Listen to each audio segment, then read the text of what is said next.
Item number 2 is the approval of the agenda. I'll accept a motion. Is there any additions or deletions?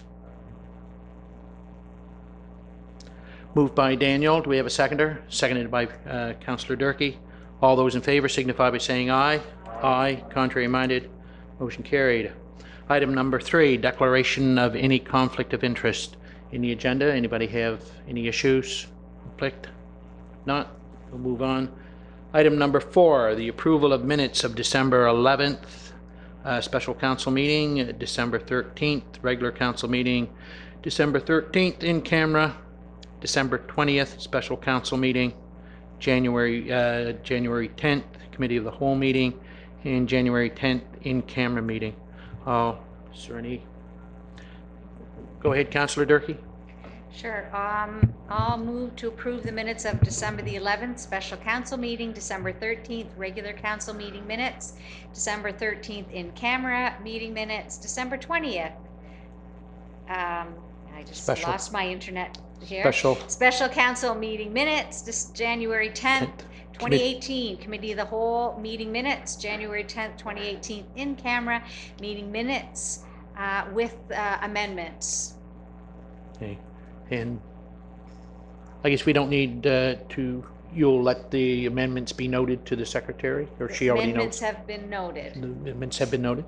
Okay, we have a mover. Do we have a second? Seconded by Councillor Allen.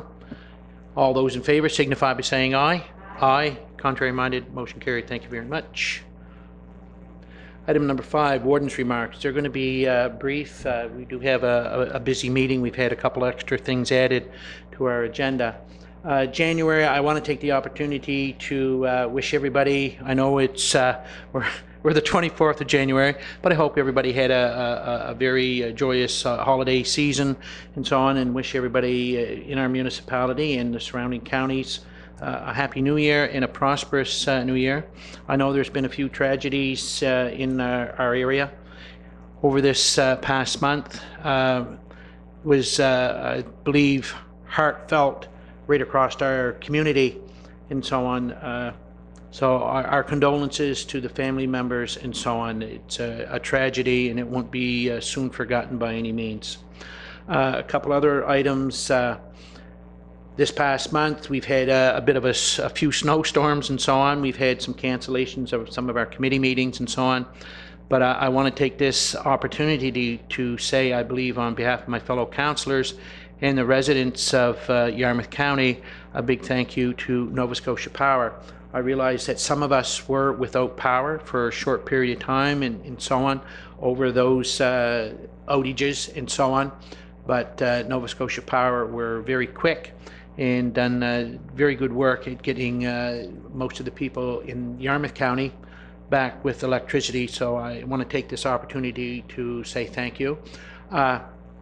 I'm not sure if all councillors are connected to Lisa McDonald from Nova Scotia Power. Did you get all the updates and so on? That is something that Nova Scotia Power has started in the last few years and so on, and it's really good to keep us abreast and so on what's going on and so on. I've been busy over the last couple of weeks. I've had meetings in Halifax with a couple of my committees that I sit on, and also met with the Minister of Environment, and we're going to have a bit of a presentation which kind of relates to that meeting. I've also had meetings with regional chairs to have discussions and so on our meeting with the Minister. We've had, again, we had quite a long bylaw meeting here on the 15th. We made some progress on a couple of our bylaws and policies and so on. And here we are, the 24th of January. There's only, I believe, 7 days left in January, the 31st. And I'm not sure how many councillors are pertaining or may be going to a UNSM meeting summit in Halifax on the 31st pertaining to municipal modernization. So on, I've booked it in my calendar. It's not saying that I will get there, but I'm going to try. But it's a summit that's being put on by UNSM. I guess at this time, that's my report for January. Was there any questions or concerns? If not, we'll move into item number 6. 6.1 is waste check, status of plastic film. Gus, if you come out, I want to give you all, Gus will give you quite a little bit of details. He's the manager of Waste Check, but you've all heard since December, there's been a lot of news about the plastic film.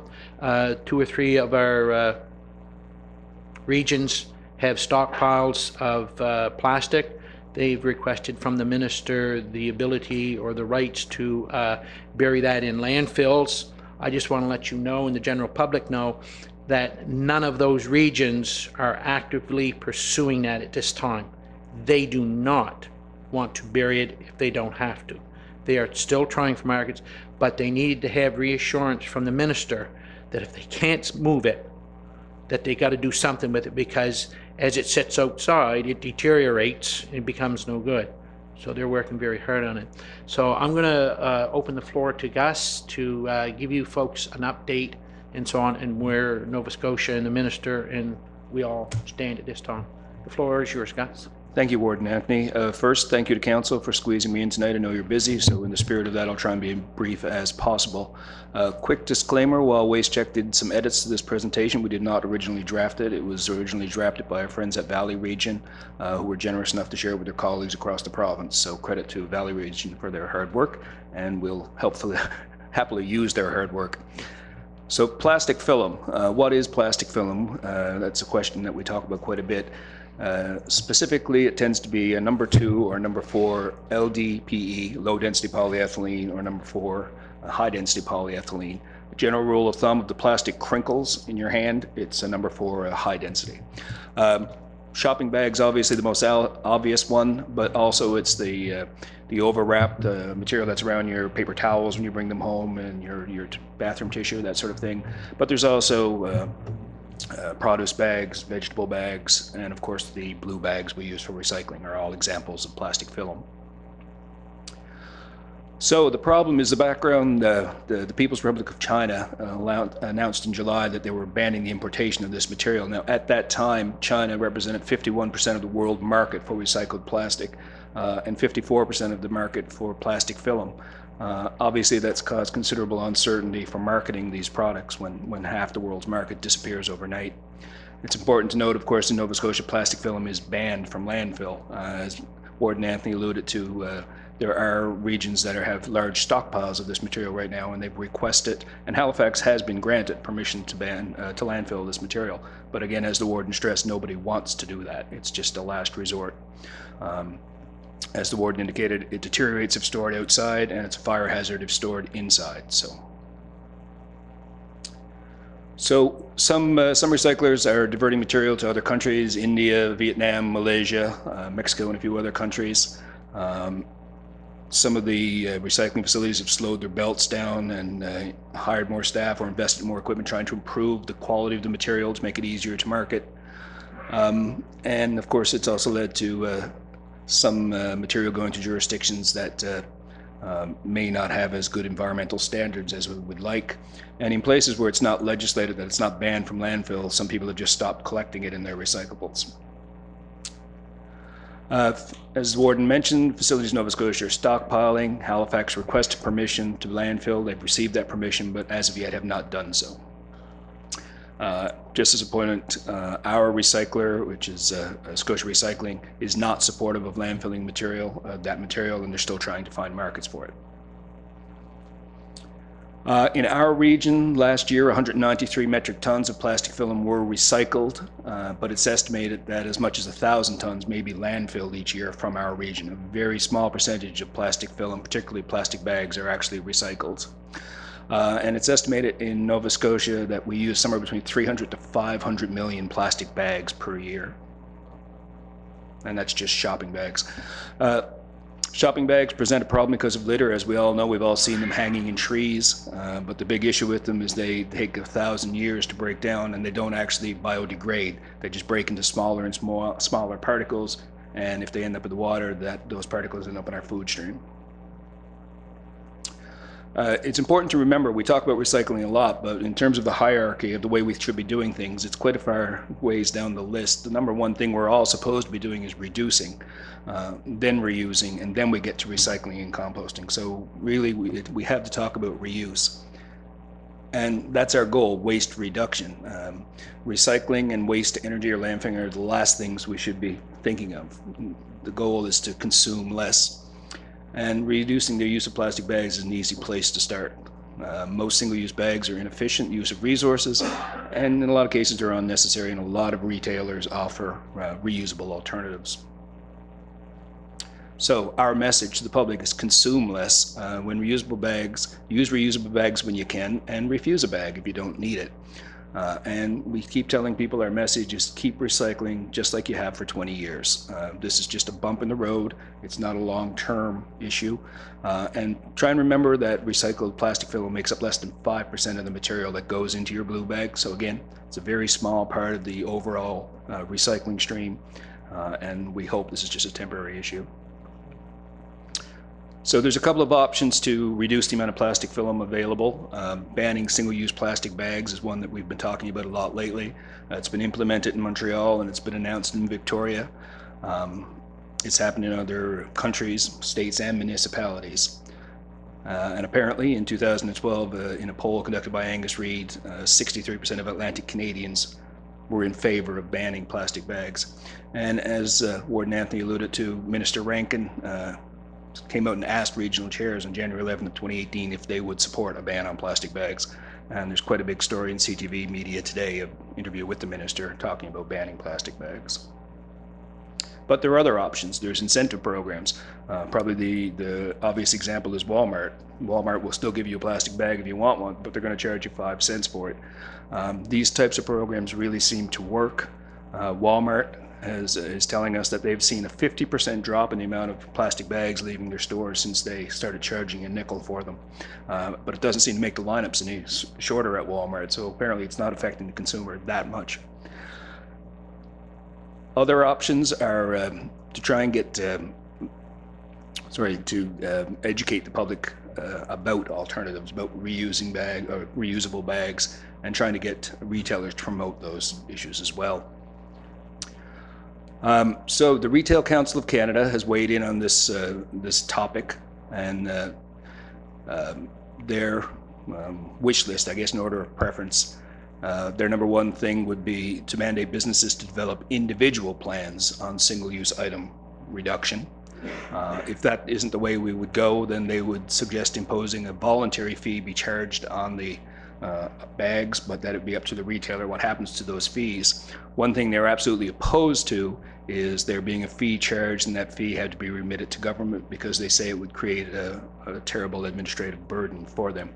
I don't know if that's true or not, but that is their official position. Their position on a bag ban, the most important thing from their perspective is harmonization. Nobody wants to see a situation where there's different rules in different jurisdictions. So if we're considering a ban, then they think it should be province-wide, not by individual regions or municipalities. They recommend that we'd probably have better results if we mandated having a higher recycled content in the bags that are sold. But again, that's their position. So moving forward, any municipality can legislate a ban or implement a fee by the use of bylaw, but certainly a province-wide approach is more preferable, we'll say, rather than individual municipalities trying to solve this problem on their own. Regional chairs are reaffirming their support for extended producer responsibility, which is what I think we really all want at the end of the day, making the people who put packaging and paper products into the marketplace, making them responsible for their end of life. But the reality is the province is contemplating a ban on single-use plastic bags, and they're looking for support from the municipalities. And I guess that's why we're talking about it tonight. That's it, sir. Any questions that you may have? Yes. Councillor Durkee, go ahead. Thank you very much for your presentation. It's a bit like speed reading, sorry. Yeah, that's okay. Just to let you know, I lived in Ontario, and we had to pay 5 cents a bag at the grocery store, and I can tell you it was annoying. That being said, what about going back to the whole concept of paper bags that we lived with for many, many years, which can be burned, which can be Compost it. composted, reused, made Recycled. into other things? Cost for that versus plastic. What's the thought about that? Like, why don't I know if you go to the grocery store, you can actually request a paper bag as opposed to a plastic bag. I don't really know the answer to that, other than that we'd certainly like to see a move away from plastic bags, and I think paper bags is a very viable option. I think the consumers have gotten maybe just a little used to the plastic bags, but personally I'd love to see them go back to the paper ones. They make excellent liners for your kitchen bins and for your Right. grain carts. So we think that would certainly be a step in the right direction, but I don't know if it's cost prohibitive for them or what the issue is. But the province hasn't said anything about, instead of plastic, going back to that other type of bag. No, I think their preference would certainly be the use of reusable bags more, as opposed to something that's disposable, even if it is compostable or whatever the case may be. Right. I think the preference, and it makes sense, is that we bring our own bags or boxes back to the store each time. It's less convenient, but I think in the end it's a much better alternative. Thank you. Councilor Cushing?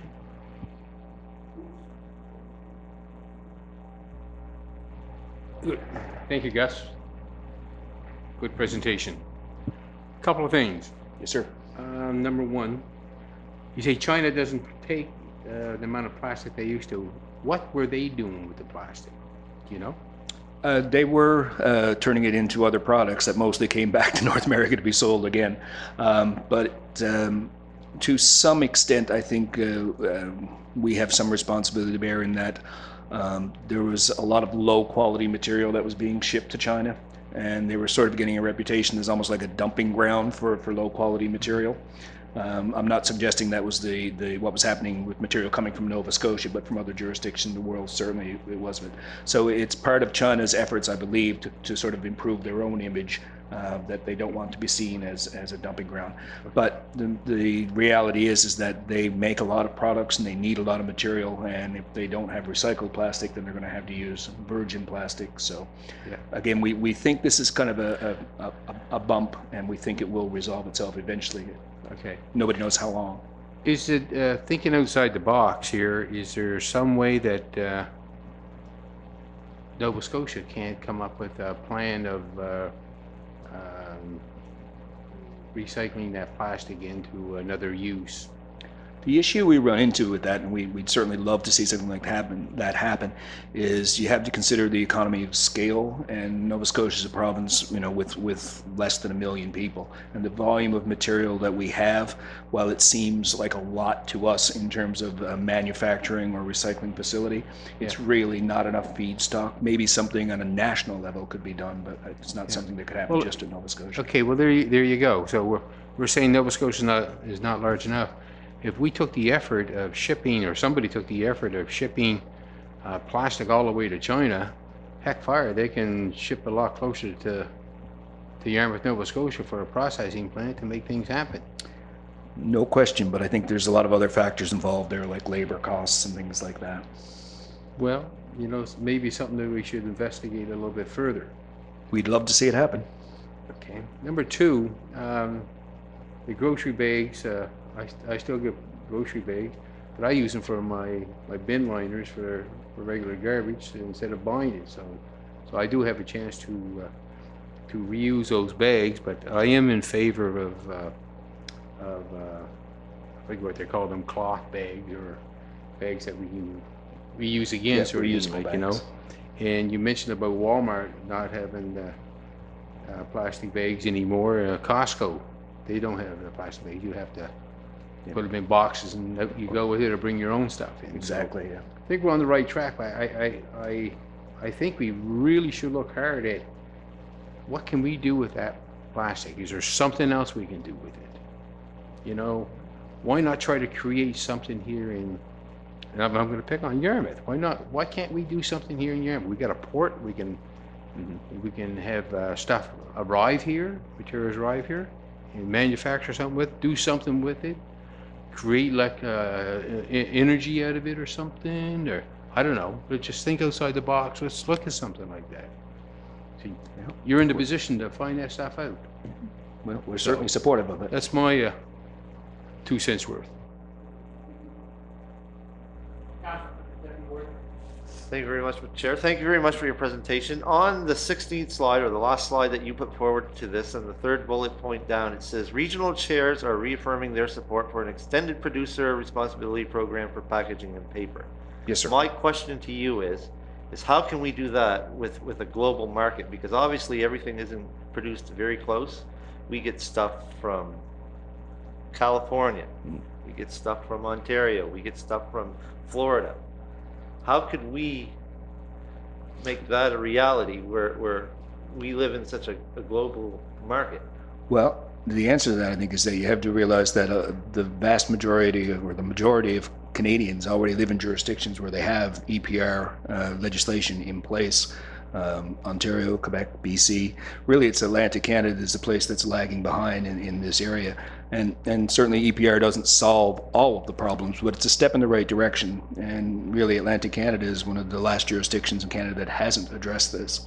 So this, the regional chairs reaffirming their support, that would be more or less to tell the provincial government or the Atlantic provinces, separate governments, to get off their duffs and do something about this. Exactly. I mean, Nova Scotia actually announced that they were going ahead with extended producer responsibility at one point. It lasted about a day and a half, I think, before they changed their mind. But again, this is something that we've been working towards for a long time. And the idea is to take the burden right now. You as a retailer can put anything you want out into the economy, and when the consumer is done with it, it falls to municipal tax dollars to pay for what happens to it next, whether it be to go to landfill or go to recycling or go to composting. The idea of the EPR program is to make the person who put it into the marketplace in the first place responsible for looking after it at the end of the life. And because of the fact that most of Canada already has these programs, realistically, Nova Scotians are paying fees now to support extended producer responsibility, but not reaping any of the benefits of it. So wouldn't it be a little bit easier, since we have a Federation of Canadian Municipalities working, wouldn't that be done best through a federal? FCM, I believe, and Warden can correct me if I'm wrong, is very much in support of extended producer responsibility, and they would like to see the federal government take a more active role. Unfortunately, they have not up till now. Well, maybe through the FCM, that's our tool to probably try to make it a little bit, something like this a little more uniform across the country, because Absolutely. it rather than a patchwork of which we currently have now, would be, in my opinion, a much a better approach. Agreed. And as I mentioned, FCM is supportive of it. UNSM is also supportive of extended producer responsibility and are helping us work with trying to push the government in that direction. Maybe that's something that I'll tackle at our next FCM in Halifax.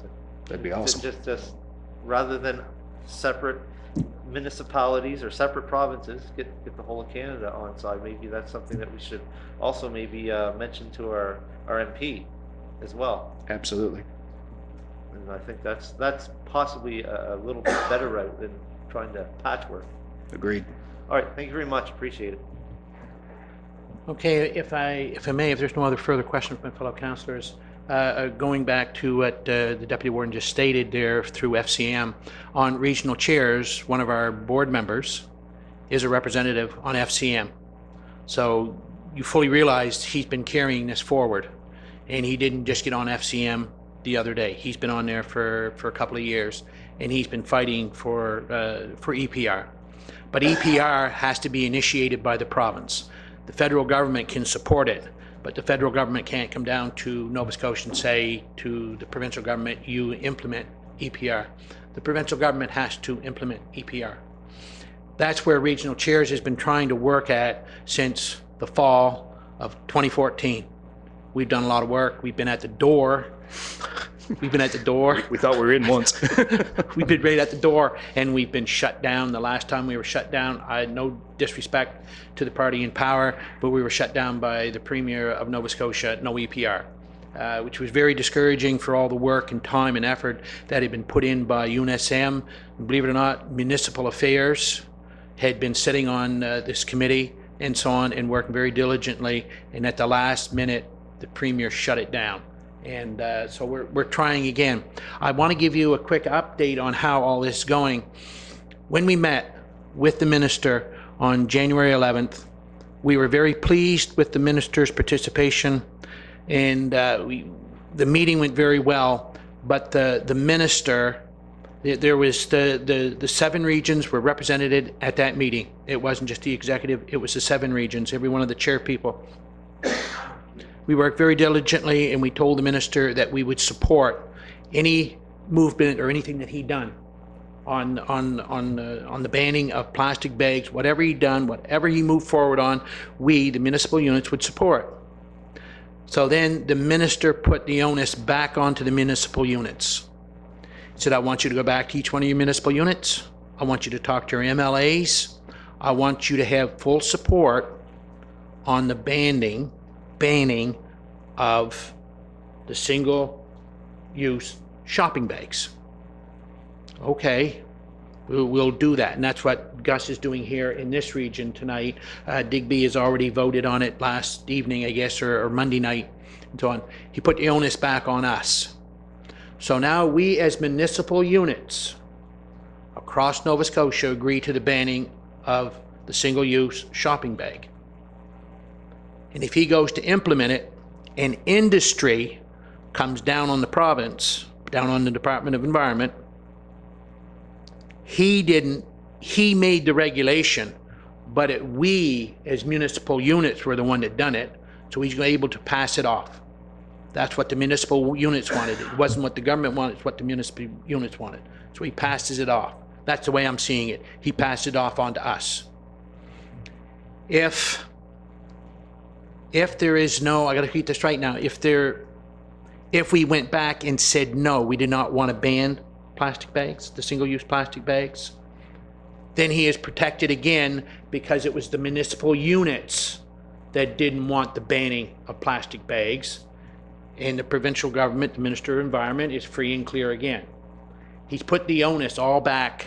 Now this is the way the 7 of us seen it after the meeting. That's what, it's putting the onus back on us. So there's been a couple of the regions have gone out and have come up with some different scenarios for motions and resolutions and so on to this. And I just give you a quick update notes. The municipality of the District of Guysborough passed a motion in support of a ban on single-use plastic bags. Further, that the Minister of Environment continues to work towards implementation of EPR province-wide. And I would strongly recommend this council, whatever motion we make, that you tag EPR in there. Because if we don't, then it's just the single-use plastic bag, okay? And there'd be no EPR carried forward, and then they step away from, because the minister did not allude to EPR in this motion. He doesn't want EPR, because I said we've been at the door and we've been shut down. He realizes EPR is the way to go, as Gus stated, but they don't want to do it because they figure industry is going to be too hard on them and so on. The municipality of Digby passed a motion in support of a ban on single-use plastic bags. They done that Monday night, I think, Gus? I believe so, Yeah. yes, sir. The town of Amherst passed a motion last night supporting a province-wide ban on the single-use plastic bag, provided the ban is part of a provincial-wide strategy and promotional campaign to reduce the use of all single-use plastic bags. As Gus alluded to at the first, plastic film is just not the grocery bag. Do you realize that the clear bag we use for solid waste that goes in the landfill, you realize the plastic bag that you put in your blue bags is that plastic film? And at one time they had a real issue of trying to get rid of the blue recycle bags. They couldn't get rid of them because they're blue. Clear plastic, white plastic, no issues. When it's colored, there's issues, okay? So there is, by banning it is not making it go away. It's still gonna be there, still gonna be there. But we do need to have a province-wide. My personal opinion, my own personal opinion on this, and would be to have industry or have the businesses charge 5 cents a bag. I think the education side would be you either carry a cloth bag or you take paper bags or cardboard. As Lauren alluded to, Costco, do you realize that using the cardboard from Costco, you're saving Costco big money, because all that cardboard they have to dispose of. They have to pay somebody like Miller Waste to take that cardboard. So every time you go out their front door, you're putting the onus back onto the municipality to get rid of that cardboard, because you're going to put it at roadside, your curbside, to be picked up by the municipality. No, but I'm talking in the city that goes out at curbside. Then the municipality of HRM has to pick that up and dispose of it. Okay? So Costco is winning all the way around. No plastic bag, and you're taking out their cardboard, which is good for them. Hey, don't get me wrong, I'm not against that at all. Paper bags would be good for the fiber industry, be good for the wood industry, and so on. But in some jurisdiction, they charge you 10 cents for the paper bag, because it's bulkier, it's heavier. Plastic bags, you can put 10,000 in a stack that high. 10,000 paper bags, you're going to need a lot more bulk. Okay, so there's reasoning and so on. I will support a province-wide ban on single-use plastic bags. I think that is the way to go, but tag in that the province, we got to put the onus still back onto the province. We support the ban only if you keep looking at going forward with EPR. If you're not going forward with EPR, don't do the ban. That's going to be, we got to put the onus back on them. That's, as far as I'm concerned, from sitting in my position as the chair of WasteCheck, sitting as my position as the chair of regional chairs, this is my feeling. Now, I don't want to belabor this, but I know so much information. The issue when Gus first started with his presentation, that a lot of this now that used to go to China, and China is very innovative, they use a good, I'll say 90, well, I shouldn't say 90, probably a good 85% of that plastic film. The rest of it is disposed of. Where, I don't know, but it's disposed. But when it goes to Vietnam, Thailand, India, and so on, Malaysia, they're only picking out what they can use, so probably only about 50% is being recycled, and the rest is ending up in either their landfills, their garbage, or in the ocean and so on. Talking earlier with Councillor Allen, he's a lobster fisherman, and the question was put to him, what about your garbage there? Everything is recycled on his boat and it's brought back to shore. I'm going to say a good 99% of all fishermen do that now. Okay, and that is important. It used to go overboard. Well, in all these other Thailand and countries, maybe a lot of that still ends up in the water. I can't say for sure, but they only use a small percentage of that. To Lauren's question, you say if we could do something with it here. I put to the minister on that January 11th meeting that, you know, maybe there's a committee should be formed that we as the Atlantic provinces and the environment ministers from each one of them, we get together, sit down and have a discussion. And yes, there may be an innovative way between the three provinces that there could be an industry set up that could be supported and so on. As Gus alluded, there's not enough tonnage, but maybe with the three. He wasn't open really to that. But that is an avenue that regional chairs is still going to kind of pursue and so on and work on, that there is that possibility, because as you say, if we can use it somewhere, that would be great. But right now it's not. I guess, Councillor Durkee, I'll let you have the floor. Go ahead. Thank you. I'm just wondering, in terms of talking about a ban from plastic, you know, that's down and dirty, and it's a huge undertaking. But in a small way, if we can start looking at our region, Southwest Nova, our municipalities, if we could start encouraging businesses in our own area to go away from plastic. Because let's face it, when you go buy something and you're going to walk out the door, you don't want to walk out at the door with a shirt on a hanger or whatever. You still want to go away, you know, with something in a bag. But if we could take the view to encourage all businesses to start looking at alternatives to plastics, such as a paper bag or such as a cloth bag. Let the businesses invest in those things and start that way. It's starting small, but it still would reduce the use of plastics. I don't know, I see both Gary and Carla here this evening. I don't know how much research they've done. The cloth bag that you can use, the reusable cloth bag, is a good way to go about, you know, every time you go into the grocery store. But you have to be very, very careful. The use of cloth bags in some jurisdiction, they have noticed an increase in E. coli. Here's the reason.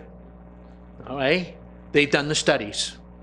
I go to the grocery store, I got 3 bags. This week, cans go in this bag, my fruit and vegetable go in this bag, my chicken and fish go in this bag.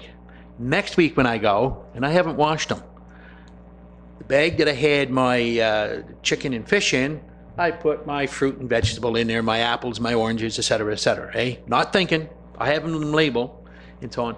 And this is what happens. It's almost so you got to be very particular and very careful, because in some jurisdictions where they ban bags, gone to cloth bags, they've noticed an increase. Okay, so, but that is the way to go, and they say, you know, you should wash them, etc., which is something to do.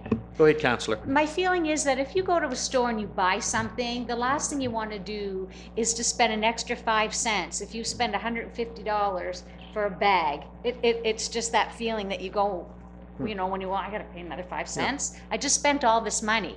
So that's why I'm thinking if we, and I'm not talking about the grocery store. No, I'm just okay, talking yeah. about all Meat, stores yeah. in general. If we kind of got away from the plastic and could, you know, encourage, and I'm not saying you have to, but if there was a push to encourage the use of alternatives, that might be a way to start.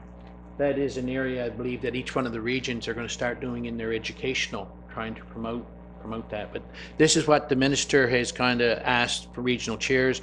This is something that we've got to tidy up as quickly as possible. Part of my executive of regional chairs has already had a meeting with the deputy minister as of mid last week. They had a meeting with the deputy minister, UNSM, and with municipal affairs to have a discussion on the go forward on this. They wanted to know. Our meeting was on Thursday with the minister. We had a regional chairs meeting from 9 until 1. At 1:30, the secretary for the executive got a call from the deputy minister. They wanted to know. They wanted to know if regional chairs was in full support of a ban, and wanted to know if we had passed a motion that we wanted a province-wide ban. Well, we couldn't say that. We have to go back to our regions, have to go back to our municipal units. I could not say for Region 7, yeah, we're going to do a ban. It has to go back to councils and be discussed. So that's what we're kind of looking for. If you wish this evening, or if you wish to put it off to your next committee of the whole meeting for discussion, or if you wish to move forward with a motion to do a provincial ban of the single-use plastic bags with the provision that the provincial government keeps looking at EPR. Now, maybe you need more information, maybe you're not comfortable at this time, and so on, but that's what I believe. It's kind of hard for me to say. I'm the chair. That's as chairman of Region 7. That's what I'm kind of asking for, and as your warden, that's the way. That's what we're here looking for from this municipal unit. If you wish to make a motion, maybe you wish to think more on it and get back, like I say. But the sooner we can do it, the better. Anyway, go ahead, Councillor. Yes, I hear what you're saying, Warden, but personally, I'd like to have more information. I think we should refer to another meeting where we can discuss it more amongst ourselves to decide what to do. That's Yep. that's my Yep. thought. Yep. Deputy Warden? If there was any decision made here tonight, I'd vote no for it, and there may be, I'm a little conflicted because, I own a business that uses a lot of these small bags. What about the bread companies that, Ben's Bread and stuff? There's a lot of things to, mull over in this, and I'm really uncomfortable, but at this time, I would vote no on any motion like that. I'm going to be honest with you. I believe the ban on the single-use plastic bag it does not mean that it's going to be stopped being produced. It is just that they're going to try and reduce, because there is so many small stores that still use this. This is where industry may be coming back. This is where the minister is trying to cover himself, that industry is going to come back and say, hey, Carlton Outfitters can no longer use plastic bags. Dayton Fruit and Vegetable, Dayton Red and White can no longer use plastic bags. They got to use either cardboard, or they got to use paper bags. How are they going to get their groceries out? Or cloth bags. I think there's going to be some fallback, but I believe it's something that the province was trying to implement to show that they were working towards something which gives regional chairs more leverage to work the EPR situation in. But Oh, if I was to make a motion right now, I would just make a motion. I'm not making this a motion, by the way, so don't think for 1 minute that it is. If I was thinking about making a motion, I would just make a motion that we support the Nova Scotia government in whatever decision they decide. Period. No more. So that puts the onus back on them, so they'll take the heat rather than us. That's the only way that I would make a motion go ahead. right now, if I was to do that. Thank you, Mr. Warden. Just as a point of clarity, the ban that they're talking about, and again, it's hypothetical at this point, is just on the shopping bag itself. Doesn't affect the bread bag. It doesn't even include the produce bags in the grocery department that you put your apples in. It doesn't even include those bags. It's just the shopping bag you carry out of the store. Rightly or wrongly, I'm not defending it. I'm just clarifying what they're talking about. You start a snowball at the top of the hill, it starts real small. By the time you get to the bottom, it's a humongous beast. And that's what I'm afraid of, Yeah. to put it plain and simple. We, as I stated, regional chairs had been working on this since the fall of 2014 towards EPR and so on, and anything that could help improve the environment of Nova Scotia and so on. And it gets very discouraging to get right to the door and get knocked back, but that's the way it is, and that's what we've seen from the minister. He was protecting himself, or we felt he was protecting himself 100% on moving forward with this. But we have to sometimes look at, we got to group together and try to get at the root of the evil and try to get something done and so on. And I have no issues, because I knew this is a big decision for this municipal unit to make, for this region, for all of Nova Scotians to make. But some of the regions, as I stated, have taken and gone forward with it, and that's what we need. Our next meeting is when, March 9th? I believe so, yes. I think it's March 9th, and regional chairs will need a decision from all 50 municipal units at this time, because HRM, who were trying for just HRM banned on bags, were shut down, but they support a province-wide. They're looking at, the province-wide ban. They go that, and so on. But that's them. They haven't clarified a motion on that, but that's what they're going to support and so on. But that's where we're headed for. Go ahead, Councillor. Yeah, just out of curiosity, Better. Deputy Warden, you have a small store there. Do people go there with with their cloth Reusable. bags or from Sobeys or never? No. Okay. Go ahead. Thank you very much, Mr. Chair. Actually, at our business, never. However, we do have a bag collection program that we give the bags out to different organizations and stuff that use them for. So we try to recycle the bags or reuse the bags. Yeah. Of course, they can't be wet, they can't be dirty, but Yeah. as a matter of fact, here just the other night, we had 5 of those Sobeys bags. I hate to pick on Sobeys because it might be Giant Tiger, it might be Canadian Tire, whatever. We had 5 of those stuck full, and we gave them to another organization to put some of their other things in. So that's one small way that we're dealing with that. But when it comes to people bringing their own bags, no. And as a matter of fact, the public seems to be more educated now that, and I'm also one of those. If I can carry it out by hand, I'm carrying it out by hand. Yeah. Canadian Tire, just recently I bought a few items that, could I use a bag? Yeah, I could have probably used a bag, but I managed to carry them out, stuff in my, and I think that's more of an education thing. And I think that's maybe, rather than what the province is trying to do, maybe that we should be really pushing an education program of reduce rather than ban.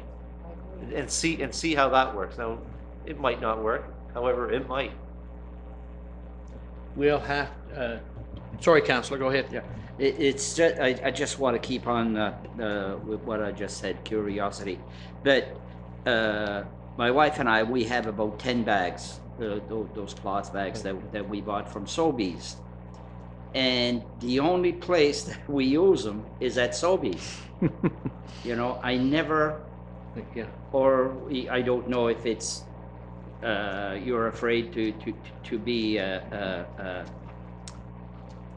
turned away or whatever. If you go to the superstore, or if you go somewhere else with the same bags, because I think the name is Sobeys. Yeah, no, they, On- they won't mind whether you take it into Superstore or Walmart. Yeah. And so on, any- or any, yeah. like into John's store and so on. But that's a way, you know. Yeah, yeah. Yeah. To get back to John, I don't want to belate this and so on. John, Waste Check in all the regions are always educating new ways and new things. I believe that what's going to happen, this municipal unit, as the other 49 across the province, are going to have to make some type of motion. Either you're going to support the banning of plastic bags in one form or another, or you're not going to support it, because that is what the minister basically stated. He's going to want 50 basic signatures or motions. This municipal unit supports the plastic bag ban, this municipal unit doesn't support it, and that the regions come forward with that. We are the smallest region. There's only 6 municipal units in this region, but the Valley's 13 municipal units. South Shore has 12, 14 Yeah, too many to count. They got a big area to cover, and we educate. They're out there educating all the time. But the minister basically stated to us, you get that before I do anything. He didn't put the hammer down. He said, that's what you got to do. You got to go out there and talk to your MLAs before I do anything. And he was protecting himself. He's a smart man. And that's the way I took it from the meeting. And as I said, I appreciated the meeting with him and so on, but that's how he left us. And that's what we're trying to work What would on. happen if we voted no? Huh? What would happen if our municipality voted no? And all the other 49 voted yes? Yeah. The ban would go through. The ban would go through. It's going to be, go ahead, Councillor Durkee, and then we'll tie it up, round it up. Yes. Go ahead. Thank you, Mr. Chair. But Gerard raised a point in that we think about using these recycle bags for groceries only. Do we ever think about taking a fabric bag into Winners or into any other private or Nope. small store Nope. to use that? No, we don't. So that's where the 50-50. whole education component comes in, because yeah, do you feel comfortable walking, style merchant with a bag to say, okay, put my goods in? We're not educated that we should be doing that. We're only educated to use them when we go to a grocery store. So maybe that's where we have to work at, Yeah. is to try and get people to say, yeah, it's okay to take a fabric bag when you're shopping, period. No, no. You're right. Okay, I guess that's where we stand. I would ask that if this can be at our next to my fellow councillors, if this can be on the agenda for our committee of the whole meeting in February. I'm here. I'm here in February. I have meetings away on this subject next month, so. But I'll be here. We'll put it on there. Gus, thank you very much for your time. Thank you, and, Warden. and so on the presentation. I think it brought a lot of good light to the fellow councillors. Thank you. Okay.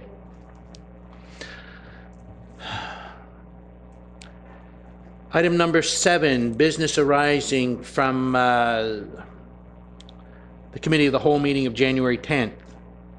UNSM 2018 Spring Workshop. Councillor Cushing, you wish to speak to that? Go ahead.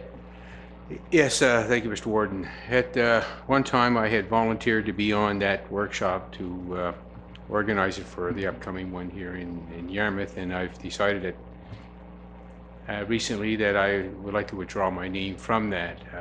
There's a couple of reasons why. So I just want to make that publicly known that Okay. I'll be stepping away from that. Okay. Okay. If I may, I did see in one of the minute report, there was you and Councillor Durkee, and an alternate was the deputy warden and so on. Now, I wasn't at that meeting, so maybe somebody can bring me up to speed. What was the request to be on that? Where did the request come from? Councillor Durkee? I recall that it was requested quite a ways back, but I just an update that there was a meeting that was held by,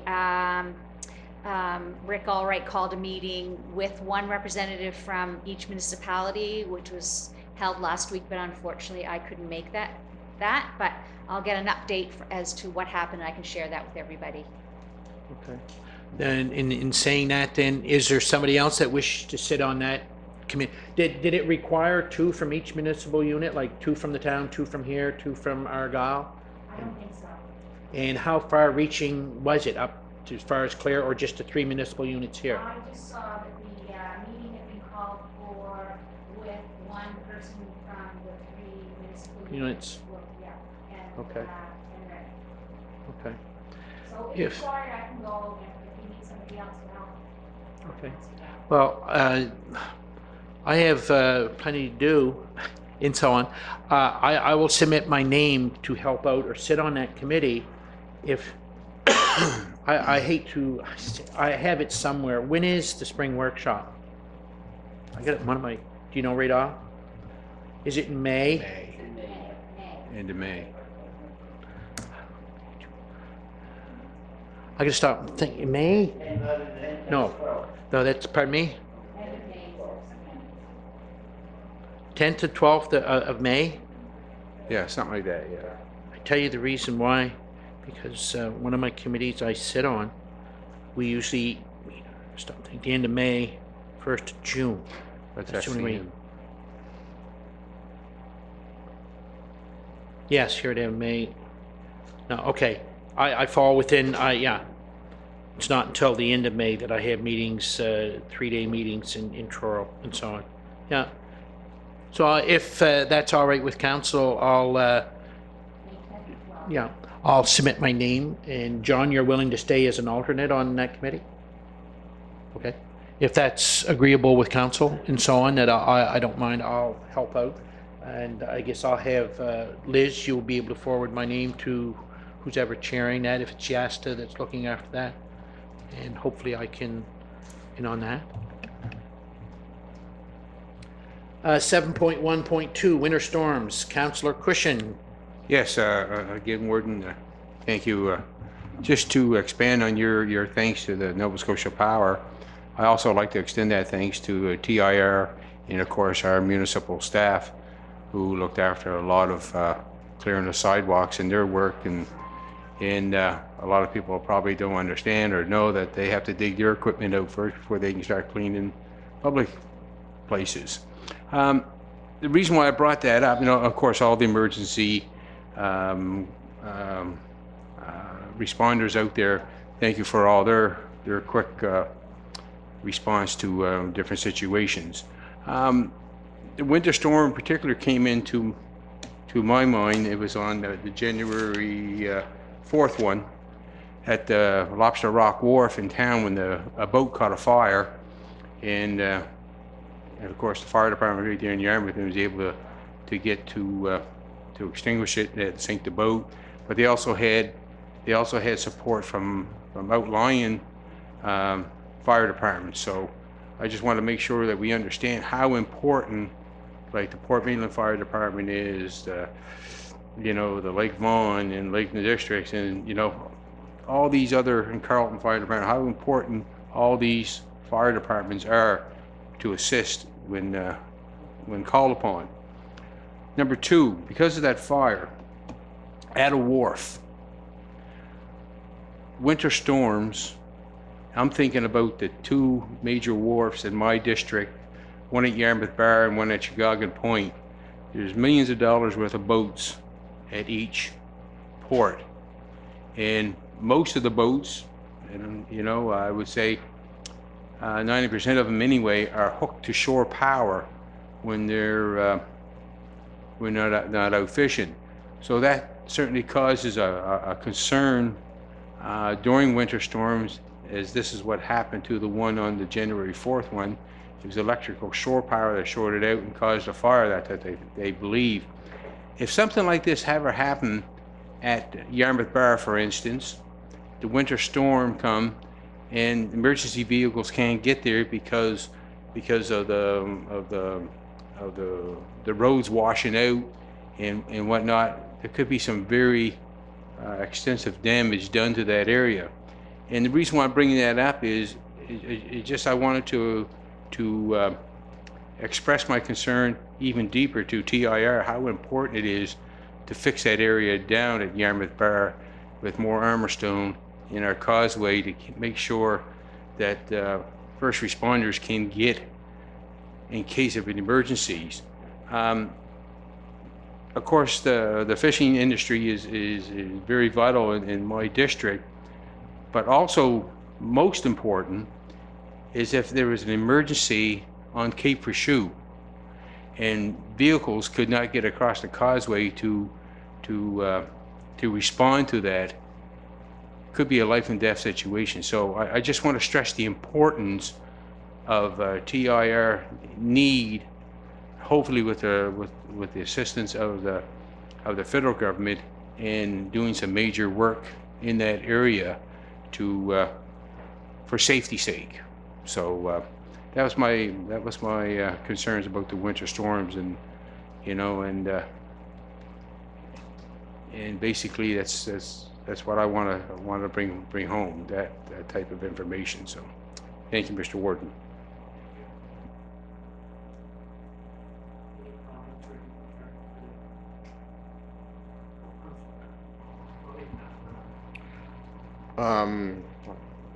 Thank you, Councillor Cushion, for bringing that up. As you know, you're not the only one. I have Pickney's Point in my area. We have Rockville. Same issues. As a member of the Pickney's Point Harbor Authority, we have now recommended to our boats that when these storms are taking place, to unplug. Maybe something you could bring to your harbor authorities. You know it's coming. We know it's coming. Sometimes we need to get a little worse than we think is going to happen, but we've made recommendations to our boats that the shore power be unplugged to keep from the electrical becoming an issue. So, good point. Yeah, I just wanted to pass that on to you. Anyways, thank you, Mr. Chair.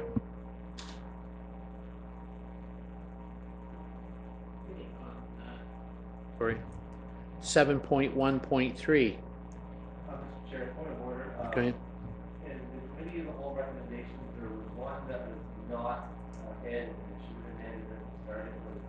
The first item should have been request from the Low River Aquatic Club for tax exemption.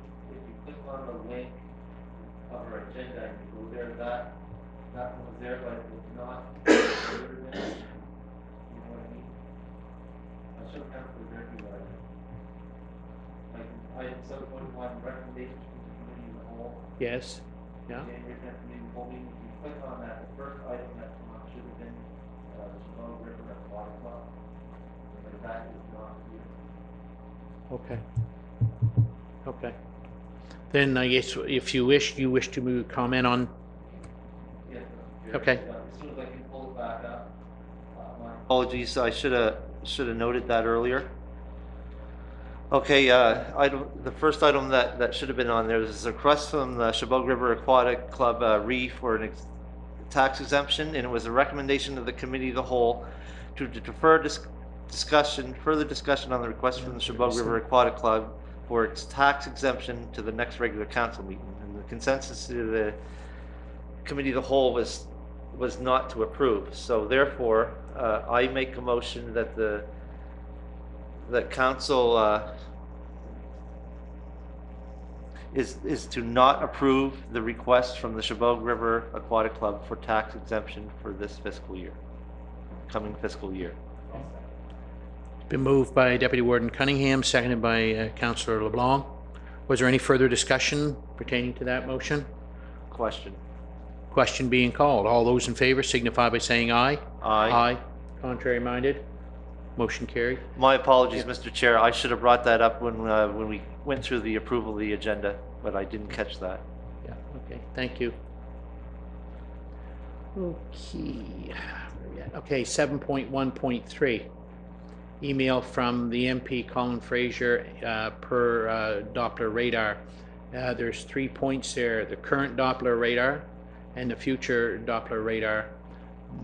If I may, if you go to the current Doppler radar and you click on that, and I clicked on it when I went through my agenda last week, I'm not sure, I fully don't understand this, but maybe Daniel can. I see the 3 blue circles, which I believe are Doppler radars, which is one in Sydney, which I knew was there, one in Halifax, which I knew was there, and one in New Brunswick. And then I see 2 great big circles off to the left, and I understand those are Nexic radar Doppler, but that still doesn't cover the bottom of Nova Scotia in any way, shape, or form, you know. And then if I may, when you go to the future Doppler radar, which we realized that the MP has sent us information that they are going to be doing repairing and future radar upgrades and so on. I only see that now just to the end of Nova Scotia will be covered, and there's still a gap between, I'll say, the next radar Doppler. It still doesn't cover, according to that, whatsoever. And I'm kind of wondering, and when I've watched on TV on the news, it shows the Doppler radar of Halifax just covering the end of Nova Scotia. And our concern has always been that there's a gap there, and you as a fisherman have said lots of times you use the American weather, but the American weather, according to this, still doesn't cover that gap that we're seeing there. There's still a gap within on that. So anyway, Deputy Warden, you have the mic. Thank you very much, Mr. Chair. You're absolutely right. I was going to point that out, that our current radar is, I did actually a little bit of research and ask a couple questions of meteorologists, and the current Doppler radar system that we have is only accurate up to 120 miles from the point of where it is. The new one is going to be accurate up to 240 miles from its point. So even though what you see on TV now, yeah, it sweeps, but it's not accurate. And one thing that the Colin Fraser had pointed out, our MP, that there's a whole bunch of variety of other tools other than weather radars, and it was kind of Yes, funny when Councillor Allen had mentioned something about we know what's coming, and I was sitting here to myself thinking, do you really know what's coming? Because he doesn't currently use Environment Canada, as he stated. They mostly use the U.S. Weather Service, which also does not cover nowhere near in a lot of their fishing grounds in the Bay of Fundy and off Southwest Nova. And one thing that is put here from our MP is, lastly, he would be more than happy to, the Environment Canada, and how did they put that? Environment Canada, climate change? Yeah, climate change. ECCC, Yeah. to make it easy. ECCC would be more than happy to visit our area and provide a presentation to area municipalities. And the MP asked who would be the contact person that he could provide the Environment Canada in order to set up a date and time. And as you all remember, we were in that municipal meeting between the 3 municipal councils, and they gave us permission to move this forward. So I guess our next thing is we would reply to Mr. Fraser if he already doesn't know that our municipal office would be the contact for ECC, because obviously we like to set up a meeting as soon as possible. And it was also stated too in that joint council meeting that we didn't know exactly if Doppler radar was the best thing. And if you look on some of the information provided by the MP is buoys. Yes. How many buoys are off of Southwest Nova? Weather buoys. Yeah. Aviation buoys. Yeah. All kinds around Halifax, all kinds in the St. Lawrence. You noticed that. But down here in Southwest Nova, if I'm not mistaken, I only have ever seen one weather buoy, Gotta go back which in. was just off the Scotian, or right on the Scotian shelf. And I do believe that was for aviation only.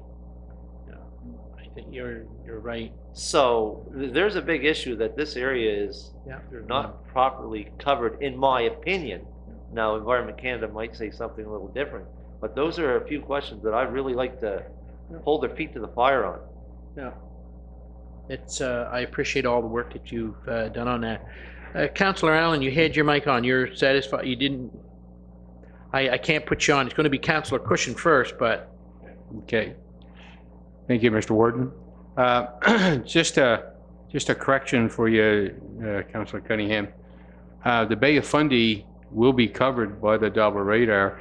I think you'll find Southwest Nova Scotia is more concerned about the Gulf of Maine, which we usually, which Daniel, Yes, yeah. certainly he would verify that. As for your weather buoys, I believe, now I could be wrong, and Daniel will be able to correct me on this, that I believe George's Bank has a weather buoy there, but it's US weather buoy, I believe. But it's interesting to see, and it's great to see that the new improved Doppler radars are certainly going to look after the Bay of Fundy. They're going to look after Halifax area, entrance to the Gulf of St. Lawrence, include all PEI, offshore of there. It's great to see all that. But who the heck are we? Are we? We're left out of this whole friggin' picture, and I think, well, you know, it's a very important industry, and definitely let's get them people here, and let's. We certainly have got a lot of municipalities and towns behind us in this support, and we definitely should be pushing this along. So, oh yeah, thank you. yeah. No, appreciate that. Go ahead, Councillor Allen. Well, I turned my mic off because I was agreeing with what John said. I personally would like to have ECCC come in and do a presentation to hear what they have to say. There are a few weather buoys, Jordan Basin, Georges Bank. There used to be what was called GOMOS buoys, which were a university, I want to say like a marine study. There was one about 20 miles off of west of Yarmouth for a few years, and you could go online and tell you exactly what it was blowing. And because I happened to go across it one day, it wasn't there, and I went by one day, it wasn't there, and I went by another day, and there it was. And I thought it was, but it was an experimental thing. That has since been removed. That's gone. I don't know if the GOMOS buoys are still even in functioning, but that's since been removed. But again, I'm looking at the map, and I would dare guess that 75% of our lobster fleet, and we're talking out of 1,000 licenses, 750 of them would not be covered by that Doppler radar. For sure. No. No, it's not surprising. No.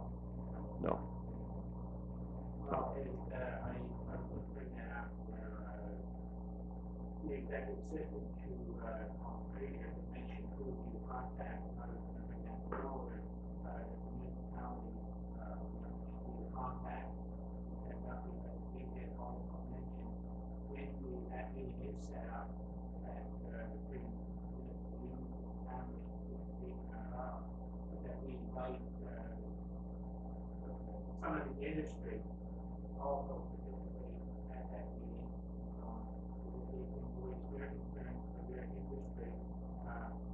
We're talking the lobster industry, all fishing industry, but it's also the summer golfers, fishing, all that. We can't focus on just the whole industry. We have to get, I think, every one of them included. And I think that was something from past the previous meeting, that when the meeting was set, we would have those all. If you're given, you're asking staff to give back to Jason, and let him know that the municipality will need to contact the staff and me. Thank you. I appreciate all the work that everybody's done on this. that on, I think it's a good thing for how to pursue it. Before saying that we're not gonna ask for it on Monday, have it on Tuesday, but it's, they might move forward. Okay, 7.1.4, request a letter from Gaston Municipal Partners, investment direction to Yarmouth and Canadian Shores. We had that in your package, and that was, committee of the whole, so I guess you could, look for a motion on that. Yes. Sorry, to ratify that. So does somebody wish to make a motion that is that still the wishes of council to support a letter? Pardon me? Oh, I'm sorry, Councillor. Sure. I'd like to make a motion that we forward the letter from YASTA with regards to the investment of money to the Yarmouth and Acadian Shores. Been moved by correct? Councillor Durkee, seconded by Councillor Cushion. Was there any further discussion on that motion? Question being called. All those in favor signify by saying aye. Aye. Contrary minded, motion carried. Thank you. 7.1.5, appointment to Planning Advisory Committee. Councillor Durkee. Thank you. I'd like to make a motion to approve the appointment of Don Smith to the Planning Advisory Committee for a period of 1 year, effective immediately. Been moved by Councillor Durkee, seconded by Councillor LeBlanc. Was there any further questions or discussion? Question's been called. All those in favor signify by saying aye. Aye. Contrary minded, motion carried. Thank you. 7.1.6, electric cars. Warden Anthony. Woohoo. You see that the Government of Canada investment in New Brunswick charging stations. The Government of Canada has, I won't say a lot of money, but it has a pocket of money that they are willing to help areas install charging stations for electric cars. When I read that long brochure that they put out there, information-wise, I thought it would be good for the municipality to kind of look at putting in an application, whether we want to do it singly here for the municipality of Yarmouth or do it jointly with the town. Because I got thinking a nice area to install one of these would be possibly out at Mariner Center. It's an open area. I think they have the space that they could do it. They're not a cheap investment. I believe they're, please don't quote me, but my reading and my memory, would I be right in saying around 50 grand? Because it's quite a system. It isn't just a 110 outlet. Believe it or not, Nova Scotia Power is looking at wanting the province of Nova Scotia to invest with them to install some of these. I think it's eight of them, and it's, or 12, I can't remember the exact number, but it's in the area of $800,000 to install these. There's quite a grid work and so on that's put in. I mean, they got to be, you can't get no shocks off them, and they're high voltage, et cetera, et cetera, et cetera. And I was just wondering if this council would be interested in having staff look into and possibly joint with maybe with the town if they wanted to do something like this. And we have where we're joint at the Mariner Center, doing something at the Mariner Center, or does the municipality would look like doing one and having one installed here at this facility where you advertise it, and per se, anybody with an electric car coming across tourism-wise would be advertised down at the ferry terminal. There's a charging station at such and such place. They pay for this. There's same as you do with gas. You put money or your credit card in, and it takes, please don't quote me, they're fast charge. 20 minutes or so, you can get, I guess, a full charge. So it's not a freebie. You still have to pay, but it's an area where you can go, because a lot of the hotels and stuff you can't plug in. You have to have, and these are for electric cars. They're not the cars that run on gas and charge themselves style thing. So I put it back in your ballpark. What is your wishes and so on? Go ahead, Councillor LeBlanc. Yeah, When you said that 50,000, I think we were talking about having one here a couple of years back. Do you remember? Yes, And the price range at that time was around 2,000, 2,500. But I don't know, I don't know how long it was going to take to. But the advertisement that I've seen, the would only charge the Tesla cars. it could be. I remember when I read it, it was a long read. It was a real long read. And I just thought, here's an opportunity to try to invest and do something. Man, it was long. Today announced a $450,000 investment in New Brunswick Power charging network, nearly doubling the number of electric vehicle charging stations in New Brunswick to 19 from 10. So I'll say 9 of them cost $450,000. Okay, but announced also an additional. They're not. I think the one that we had looked at, but we had been offered was, I think you just plug that in. That was like for a homeowner. You could plug it into your 110, and it would charge your. Yeah, you could just charge and it converted or done something and so on.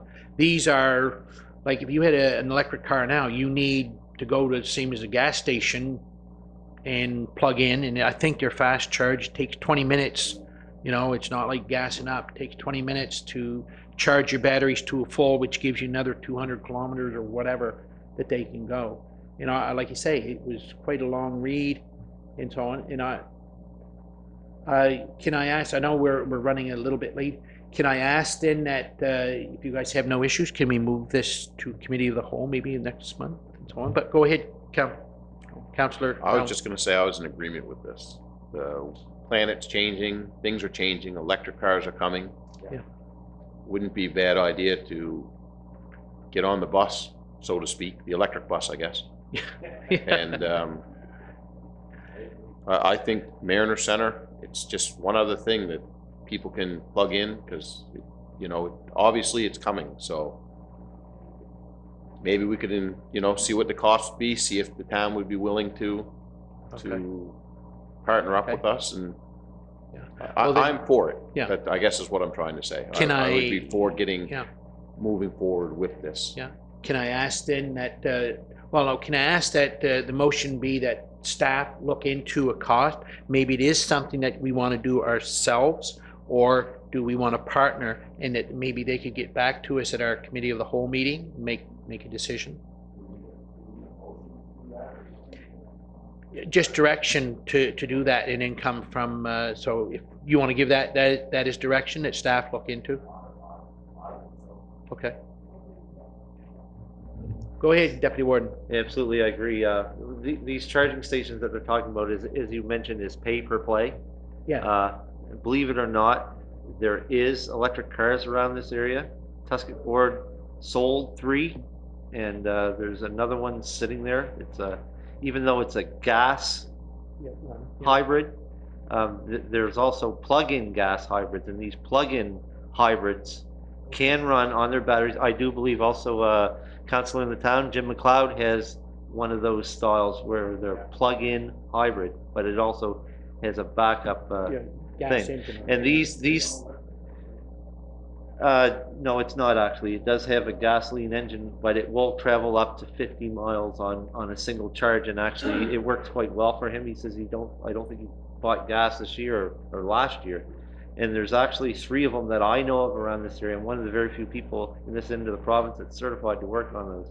And these charging stations that they're talking about, they not only have one plug, there's the plug for Tesla, which is a little bit unique, but there's also 2 20-volt plugs, which charges these local gas electric cars. They'll charge them in less than an hour. So I do believe a central spot in the whole municipality, like the warden and Councillor Allen had mentioned, like the Mariner Center would be a perfect place for that, and because it's close to shopping, if they want to go for a walk, or they're going in to watch a hockey game. But a designated area where they could go and charge only. And that would also include it'd be a pay to play. It'd be almost like buying your gas. You stick your credit card in and it takes your card number and punch in your PIN and away you go. A lot of these stations that you see around now, I do believe the town currently has one that it's not a pay for play, it's free. That can get quite pricey because a lot of these cars will take up to $10 in electricity per charge. So, yeah, I do believe that's the right idea to direct staff to move forward in pursuing this on a partnership with the town, because one out in the middle of the countryside wouldn't work. We got to be close to the main shopping district of the area where our hotels and stuff are, and you very well, and where we're pushing so much the ferry and stuff, it's electricity or electric cars are becoming quite more common. There's a lot of, not necessarily in Canada, but in the US there's big incentives to buy electric cars.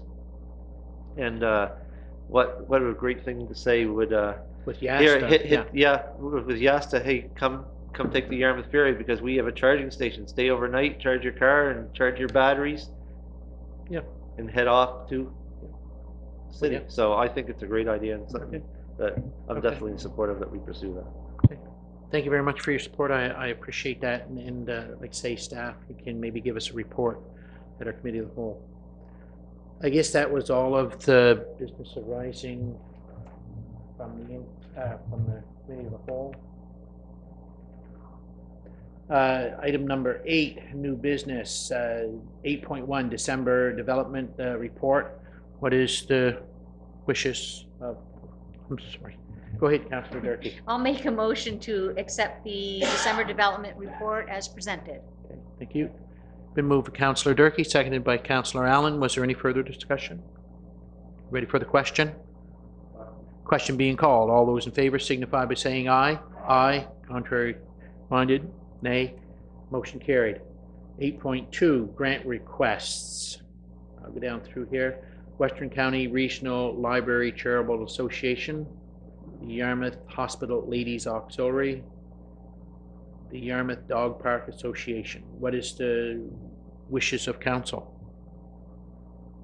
Oh, I'm sorry. Go ahead, Deputy Warden. Thank you very much, Mr. Chair. I'll make a motion that we move these requests forward to our budgetary process with a caveat that we also request that the Yarmouth Dog Park Association make a presentation to council before, I guess, April or May, whenever, before we do our budgetary. May. May. Before May. Yeah. And that they finish their grant proposal. Okay. Thank you.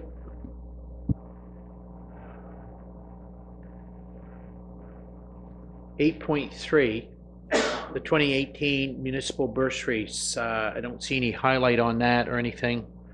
Was that? Go ahead.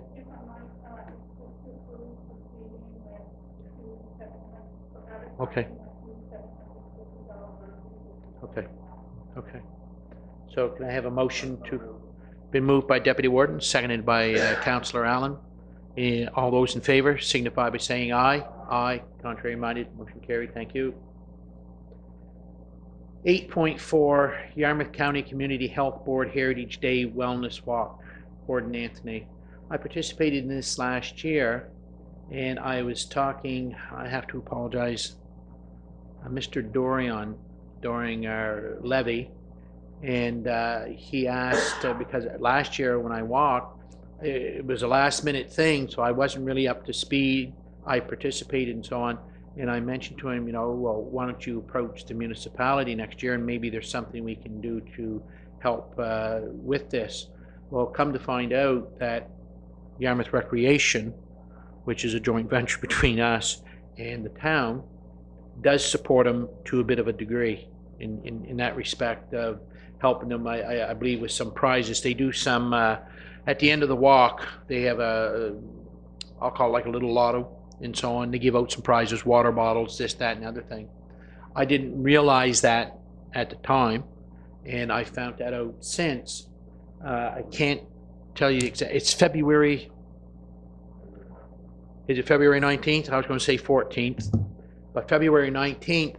And I was wondering, I'm not sure exactly where their walk's going to be, and I haven't spoken with Recreation, but would it be all right to mention because last year they done it from Lake Milo, and we just walked a part of the trail up one street, across the walking trail, and then back down towards Main Street, towards Milo.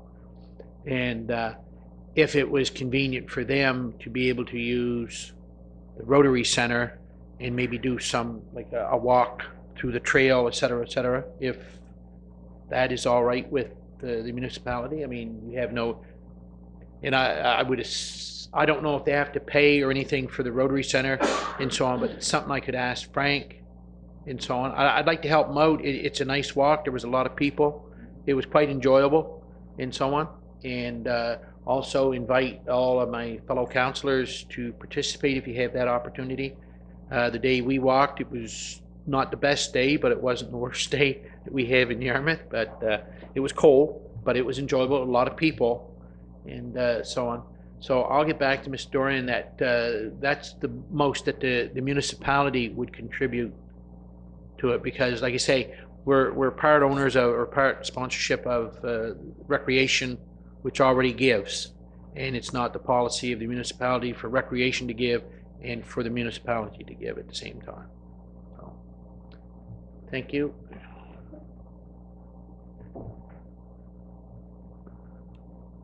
(8.5) Request for a letter of support, Pembroke Community Hall. Councillor Cushion. Go ahead, Councillor. Thank you, Mr. Warden. I don't know if I should be sitting here as a councillor, or should I sit over there as their president of the... Yeah. You answered the question. You wish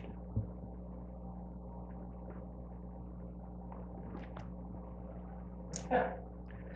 Well, thank you, councillors, for letting me speak tonight. I am the president of the Bay Shore... Before you go, Okay. Would it be noted in the minutes that Councillor Cushion excused himself from the council? Okay. I'm not sure if everybody's aware or not, but I am the president of the Bay Shore Community Club, which is, we locally call it as the Pembroke Community Hall, but that's the official name, Bay Shore Community Club. That particular hall was founded in 1927, and the interior of it is still pretty much as it was when it was built. A few modifications, of course. We had to put a new floor and stuff like that. It's a very active hall, and over the years it's provided a lot of comfort and a lot of entertainment and a lot of help to the community and beyond. 2008, I became I inherited, I guess, the community hall from the previous people who ran it, and they were all getting their late 80s and whatnot, so they figured I was young enough to start running with it. And from that time to the present, we've done a lot to that community hall, and we have contributed back to the community and residents, such as if people needed some, we helped some people who got burnt out of their home one time. We helped out some people with who were finding some difficult. We helped out with fundraisers for people who had illnesses that had to go to Halifax. We provided some funds for such as that too. So, and actually in the month of February, our music night will be contributing all the proceeds that we do during the month of February to the Pubnico Fire Fund. So it's a very active hall, and it's well supported by a large number of people. Actually, I can tell you this, that for the year of 2017, we've had sign our guest book. We had 3,475 people that used that hall, and we probably had another 300 to 400 that never signed it because of the activities that we did outside of the hall into the old Pembroke ball field, which is still part of the community hall. So what I'm here tonight to do, or to ask for, is in order for us to to apply for provincial grants, federal grants, and of course a municipal grant too. We will be going after. I won't be making the presentation for that municipal grant. Some of the other executive will do so. But my purpose here tonight is just to get a letter of awareness from this council, just so that we can approach when we apply for the provincial grants and the federal grants, that they know that the municipality is aware of our community hall and the good work it does. So that's what I'm asking here for tonight in the council to have that letter of awareness drawn up for the Bay Shore Community Club. If there's any questions?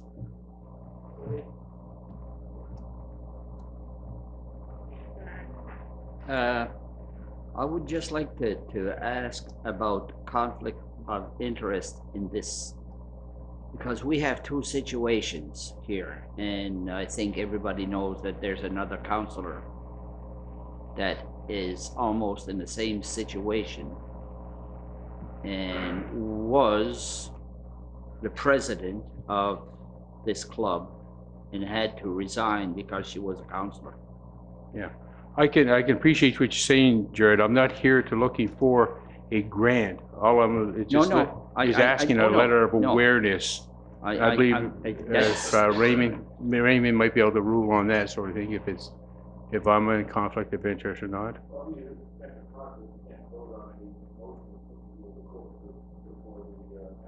That's correct. Yeah, I understand that.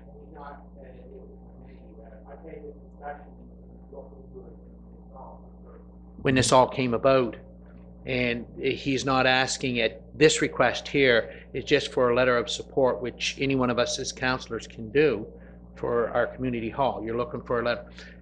The Pembroke Hall provides a service to his community, and the municipality supports any organization that supplies or gives a service to the area. And all he's looking for is a letter from the municipality stating that the municipality sees the Pembroke Hall and are aware that they are providing an essential service in that community. And that's it. That's all being signed off. And that's what they'll add that with their grant request or funding request to the federal government and so on. And if it were a request for monetary funds, I would suggest that it would have to be, it should be somebody other than the counselor or somebody else in the organization. And the counselor representing that or part of that organization excuse himself from the discussion and any vote in relation to that. Yeah. What if we had a discussion? That we had to vote on it, and could he be there? No. I Now, he has to excuse himself from the council for that. Okay, he'd have to. I wouldn't be here for that at all. He'd have to move. Yeah. All this is Step just, outside. Yeah. there's no money involved here at all, no request for money, it's just a council. Deputy Warden, you had your mic on there. I'm sorry, go ahead. No, Councillor Blanc had a couple of questions. One thing I'd just like to point out, council in the past has supported the Pembroke Community Hall for different things that they've come and asked for. I believe the last one we did, or last large project we did, was the support of the furnace that they had updated there, if I'm not mistaken. That's been a little, that was the last council term. I think even the first term that I was here that happened. However, with that said, I'll make a motion that the municipality district Yarmouth write a letter of support to the Bay Shore Community Club. Bay Shore Community Club. Yeah. Was there any further discussion? Question being called. All those in favor, signify by saying aye. Aye. Contrary minded? Carried.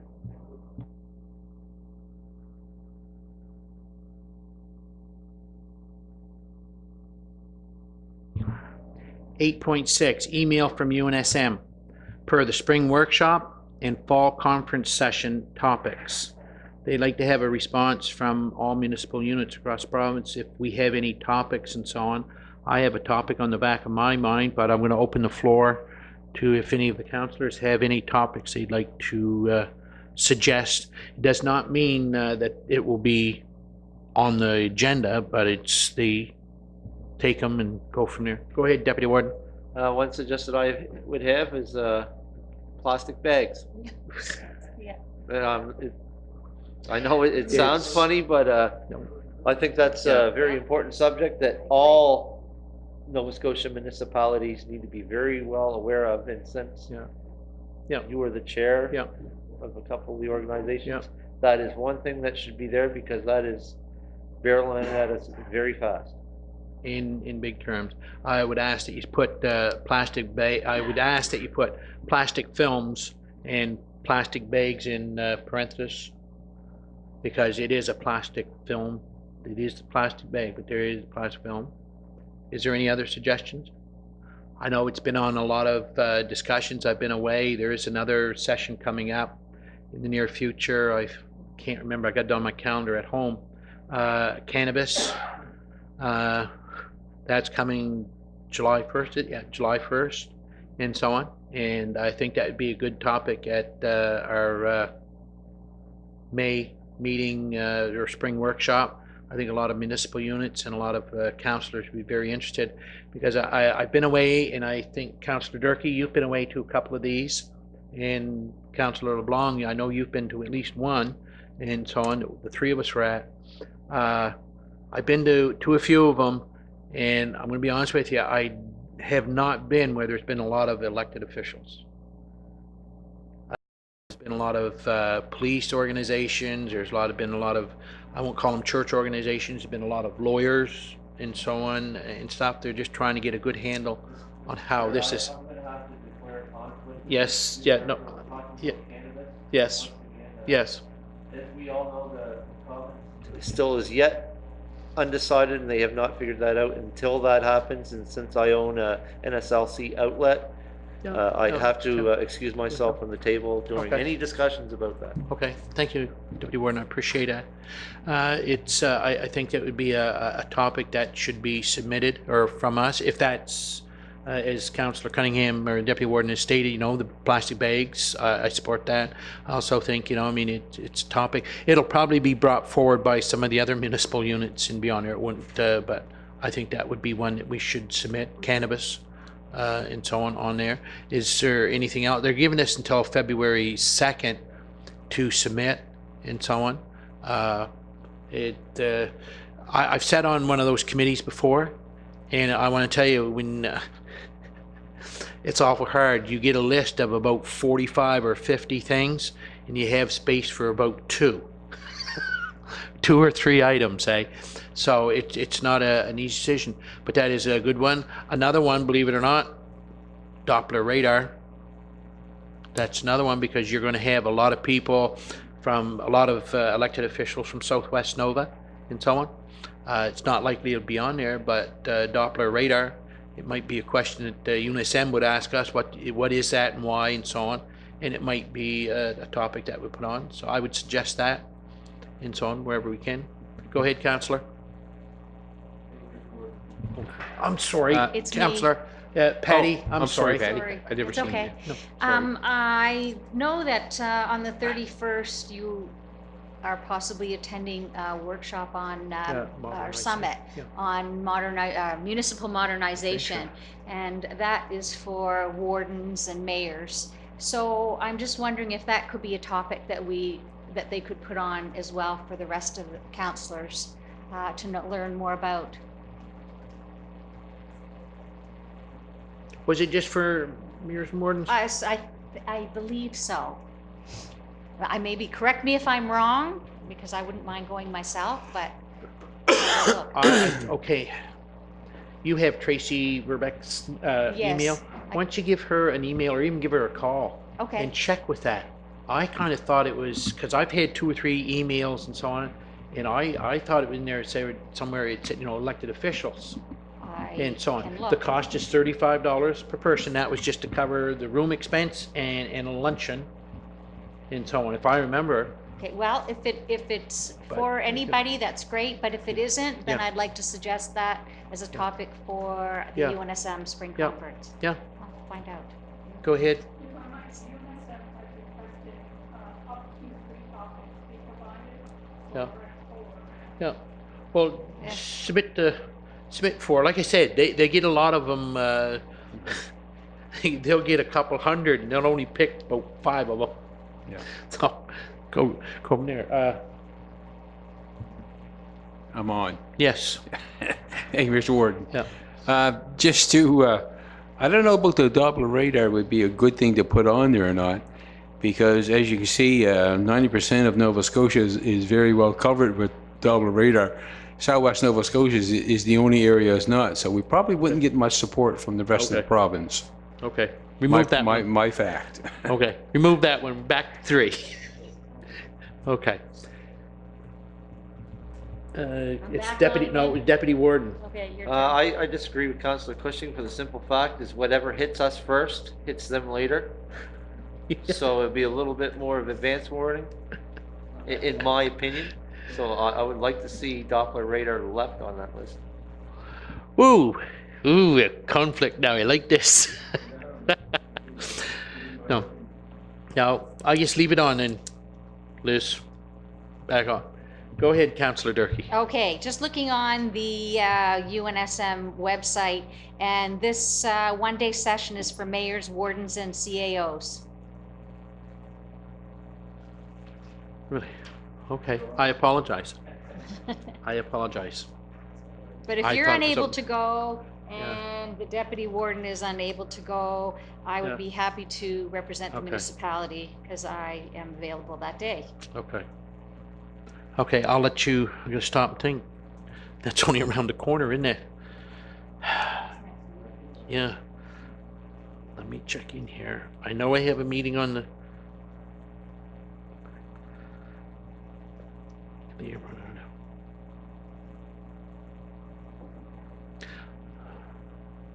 Just a sec. I'll be going. I'll go. I'll go to that. Okay. I'm sorry again. I thought it had elected officials. I apologize. Okay, so those are 4 topics that we've going to send to NSM and so on. 8.7, 2018 FCM Annual Conference and Trade Show. Deputy Warden Cunningham, you're on, sir. Thank you very much, Mr. Chair. I thought there was going to be an attachment here. This is just a reminder to all councillors here sitting at the table, whoever plans to attend, that registration is now open. We have some issues that we want to bring up to the FCM, and we should be asking a lot of questions of the federal government or the FCM to ask on our behalf, especially when it comes to a few of the issues that we discussed earlier, one which I'm not allowed to talk about, so. I'll leave it at that. And just to remind everyone to register. And also, I may need help from staff since I do not currently have a username and login and password. I do not know if we are Same here. supplied with them or Yes. we have to put our own. Yeah. So I'm gonna have to ask. You have I'll to have to ask. ask staff to help me out with that. I wasn't sure if I was the only counselor that would possibly have this problem, so I just wanted to make everyone aware. Yeah. Yeah. Same here. And I believe we're. Go ahead, Councillor. No, I was just gonna say the same thing as John. I'm going to be in need of some assistance from Yeah. staff for that. Yeah. Don't worry, they'll take whatever you give. It's it's going to be a good conference. I think we're staying at Cambridge Suites. Hey, I was there, like I say, on the 11th, 10th, 11th, and 12th, and they had an open venue at the new convention center. And the time I got through my meetings and so on, I was just too tired, too wore out to go Thursday night and Friday night. I just it's quite a venue, and it won't be a long walk for us from Cambridge Suites. And you're very fortunate because when the rooms opened for the registration for FCM, I don't know how it works, but one of my fellow councillors from Colchester, he had been authorized to book 11 rooms. and it opened at 2 o'clock. He got on at 2:05. The rooms were all gone. When FCM is in Halifax or on the eastern seaboard, like Newfoundland or in Halifax and so on,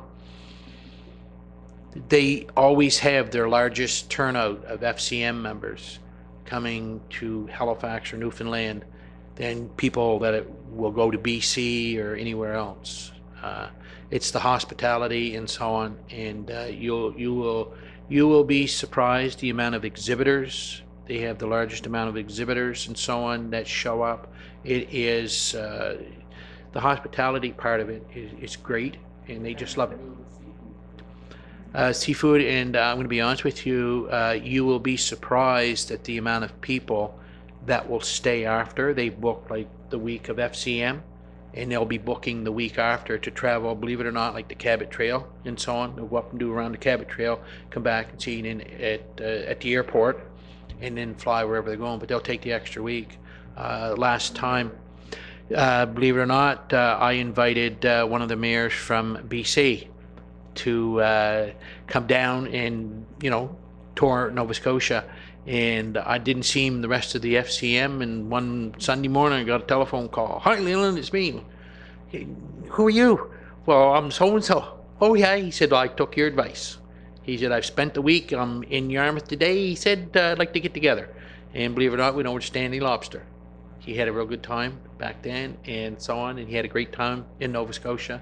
And he came just to see the area, and he wanted to thank me for inviting, to stay. So you have that opportunity. Anybody you meet, invite them and so on, and it's a good thing. Go ahead, Councillor Cushing. Interesting you said that. When we was in the FCM in Ottawa, I met the mayor I sat at the same table as the mayor from Lloyd, Westminster, right on the Alberta-Saskatchewan border. Yeah. And they were here in Yarmouth this summer, or not this summer, last summer, and I met with them and whatnot too, right? So that was pretty interesting. What is? You know how they do come. So. Oh yeah. During I know I'm belating this, but during the World Junior, the mixed curling championship we had here just a little over a year ago, I participated in some of that, and I met some people at the closing ceremonies, and we got talking, and they showed me a picture on their phone, and it was them holding up a great big lobster, and they said, "You're not going to believe this. We sent that to friends of ours out in Alberta, and asked me, guess where we are?" And the people text back, "You're at Stanley Lobster in Yarmouth, Nova Scotia." He said, "How'd you know that?" I said, "We were there this summer." I couldn't believe it, There were some people, they were from Alberta. They didn't think their friends had ever been. Anyway, yeah, we're Stanley Lobster. So there you go. 8.8, live streaming, recording of committee of the whole meetings. Councillor Durkee. Go ahead, Councillor. Thank you, Mr. Chair. In keeping with our transparency mode, I would like to make a motion to have our committee of the whole meetings live streamed and recorded for viewing of the public. Our regular meetings are recorded and now on Facebook live stream, so I'd like to see our committee of the whole meetings as well.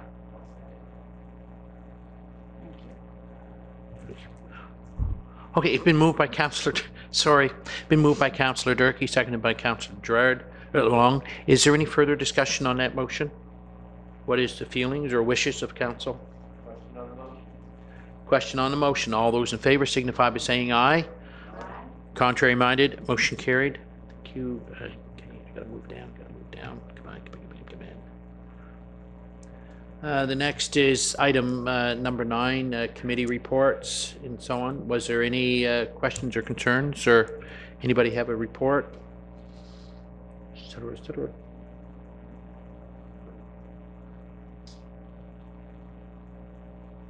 Oh, I'm sorry. Go ahead, Deputy Warden. Thank you very much, Mr. Chair. The PAC has not met in at least 3 months.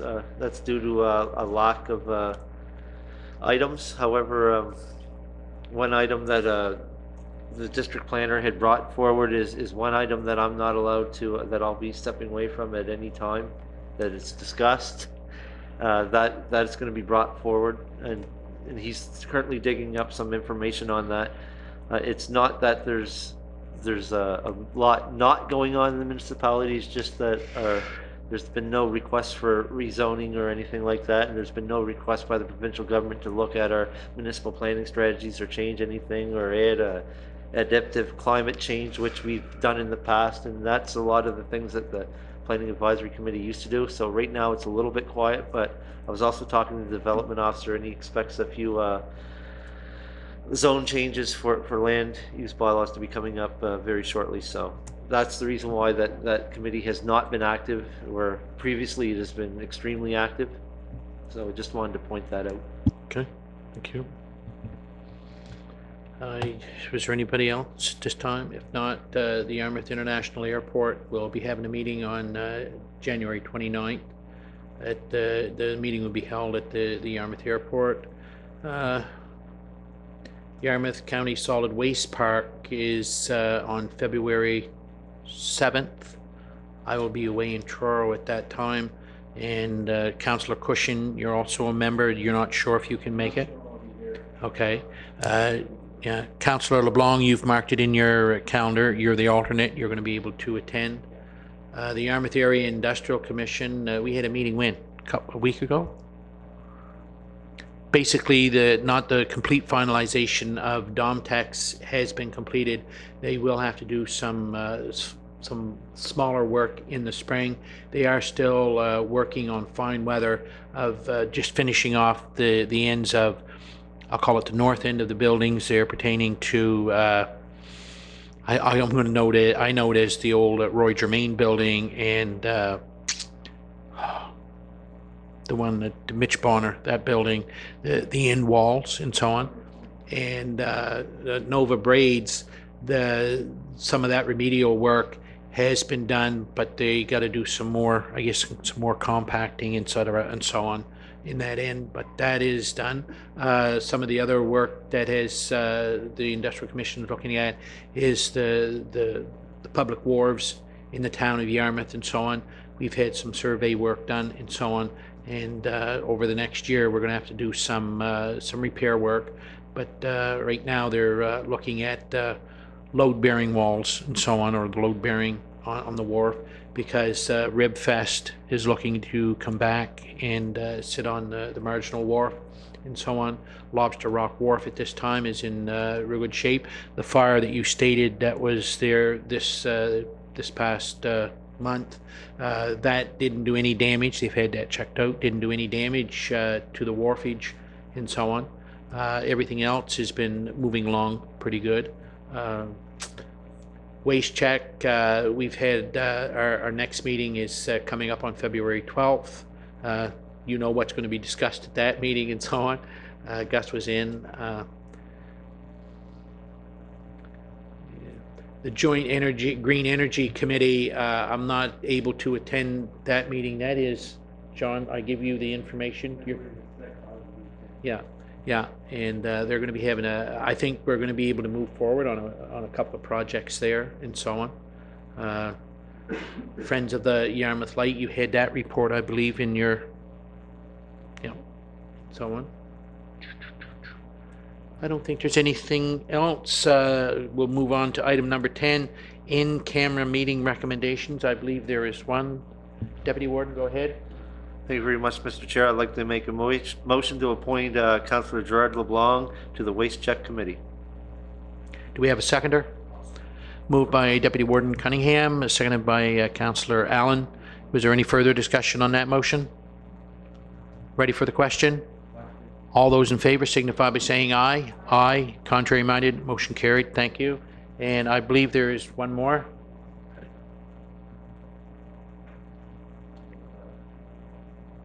Go ahead, Councillor. Yes, I believe I make a motion that Lloyd McDougall serve a one-year appointment to the airport board, effective immediately, as we discussed. Okay. That's the Yarmouth International Airport Corp, right?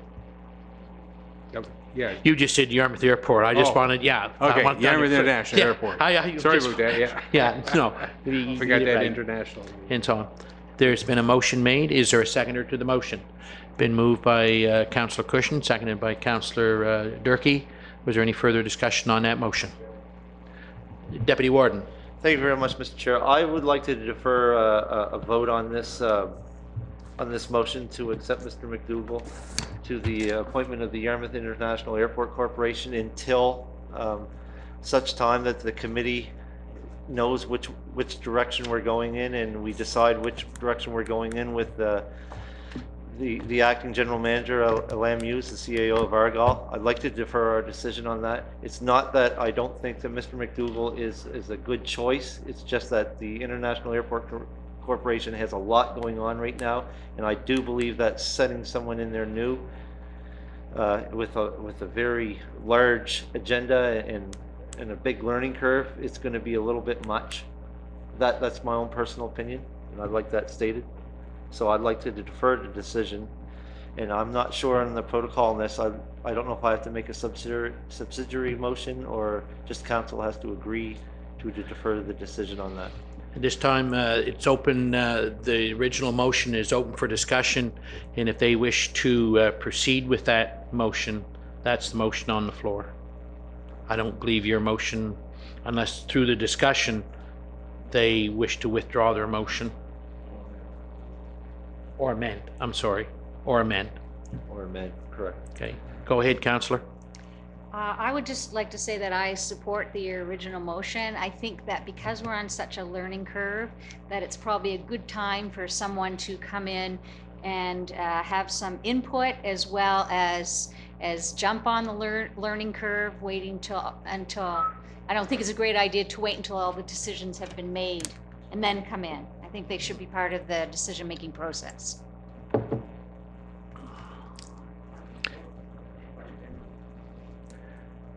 The question's been called.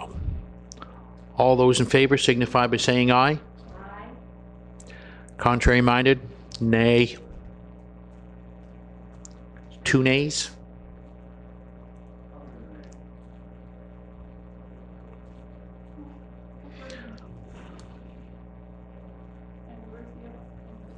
John, myself, and Daniel. That's at this time, that was always my original feelings, and Councillor Cunningham has stood up and brought that forward, and I believe Councillor Cunningham, as he stated, he is not against it. He doesn't think at this time, and he can now bring his motion forward, and we can move forward and have discussion on that, which I believe fully.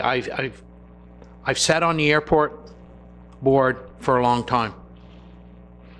I believe in some respects that we didn't go the wrong way, but we're running faster than our feet, and I think we really have to sit down, and I would like to see that committee have a full understanding of what the airport is and where the airport should be going, because I don't think it's ever head the right direction.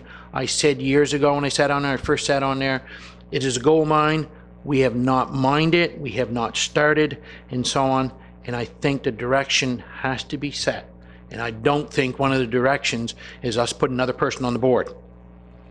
That's, right now, that would be the biggest decision, Councillor Gerard, or LeLong, that board has made, is to put another member on the board. That's not my question. My question was, can you vote on it as the board? I vote on I have to vote, the warden or the mayor has to vote on every issue. I thought it was just on a die. No. It used to be at one time. It used to be. And that was kind of like a power that a mayor or a warden had. Then through the MGA Act here, I gotta stop and think, be 10 years ago, came out that the warden had to vote on every motion. It was, yeah, it had to be on, but that's the reason why. I know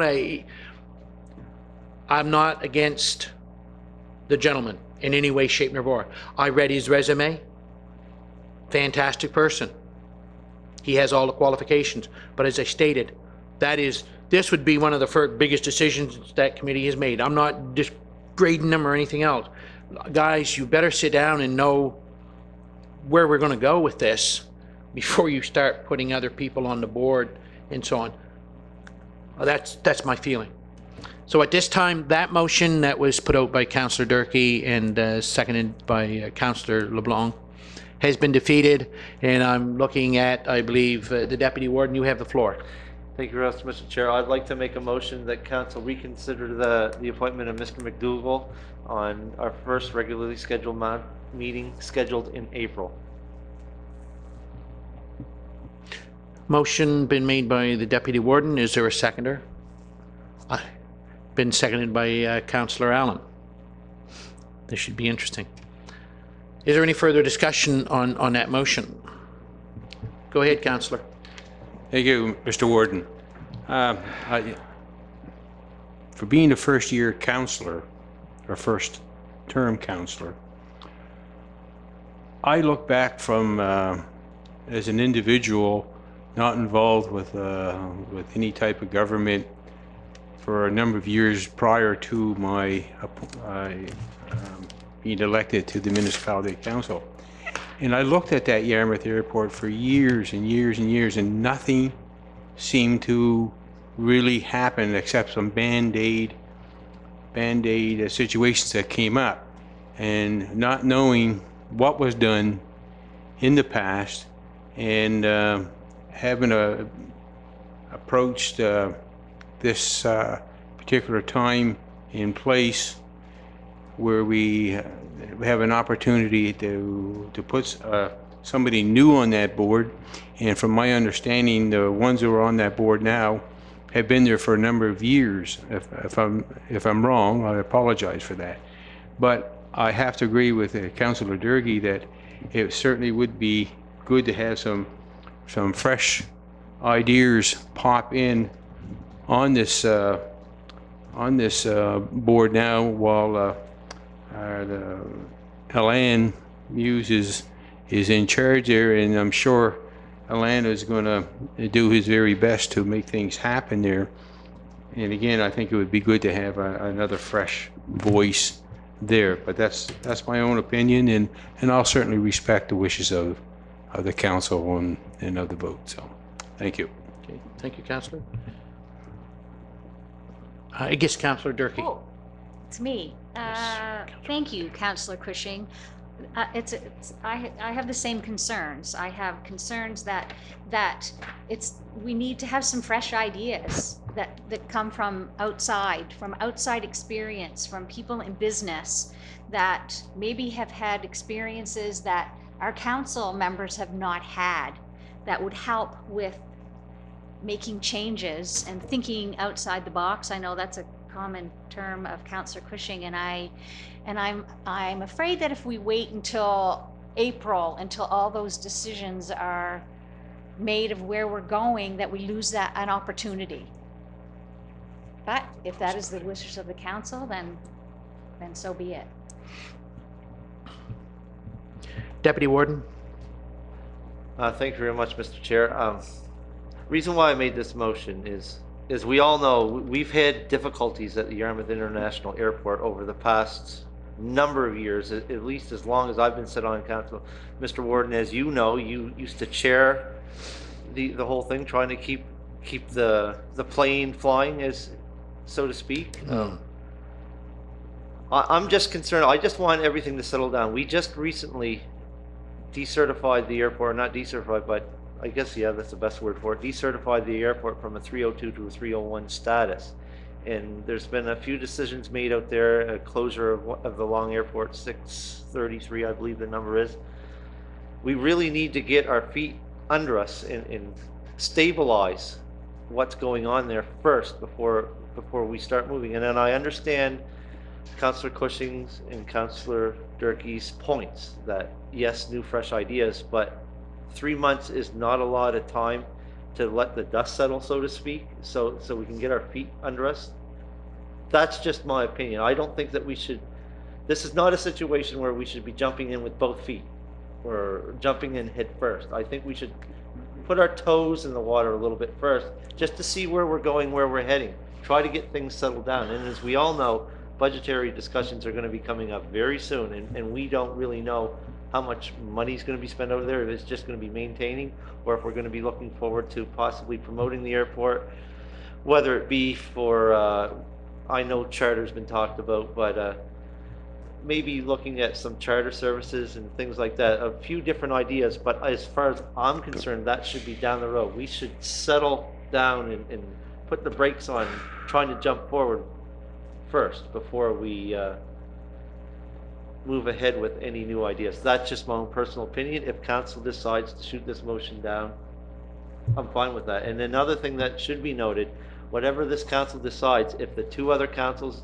the municipality of Argyle or the town of Yarmouth, decide to move forward with this appointment, well, majority rules. This person will be appointed, and I fully support if they decide that they want to move forward in the direction that Councillor Durkee put forward or Councillor Cushing put forward. I'm certainly could support that. However, at this time, I have reservations, and these are the reservations that I'm putting on the table.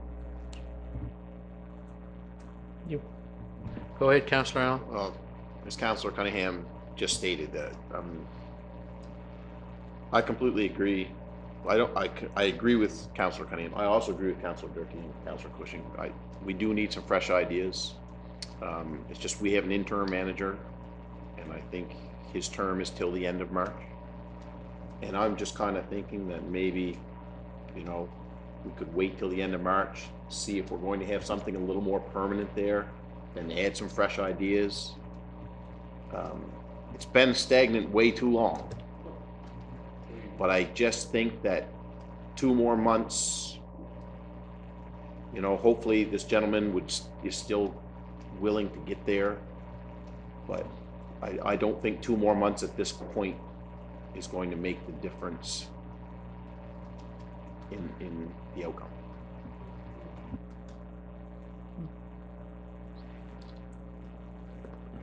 Go ahead, Councillor Durkee. Thank you, Mr. Chair.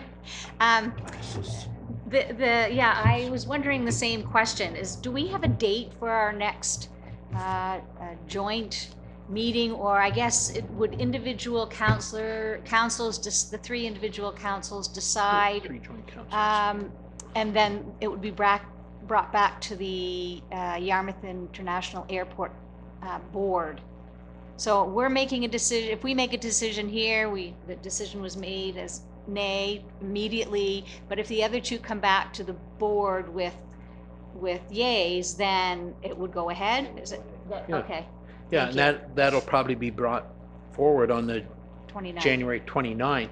They'll probably, you know, the other 2 councils may say Yes. say that they've passed motions to accept this gentleman, and the municipality of Yarmouth, we have not stated at this time. We are just undecided.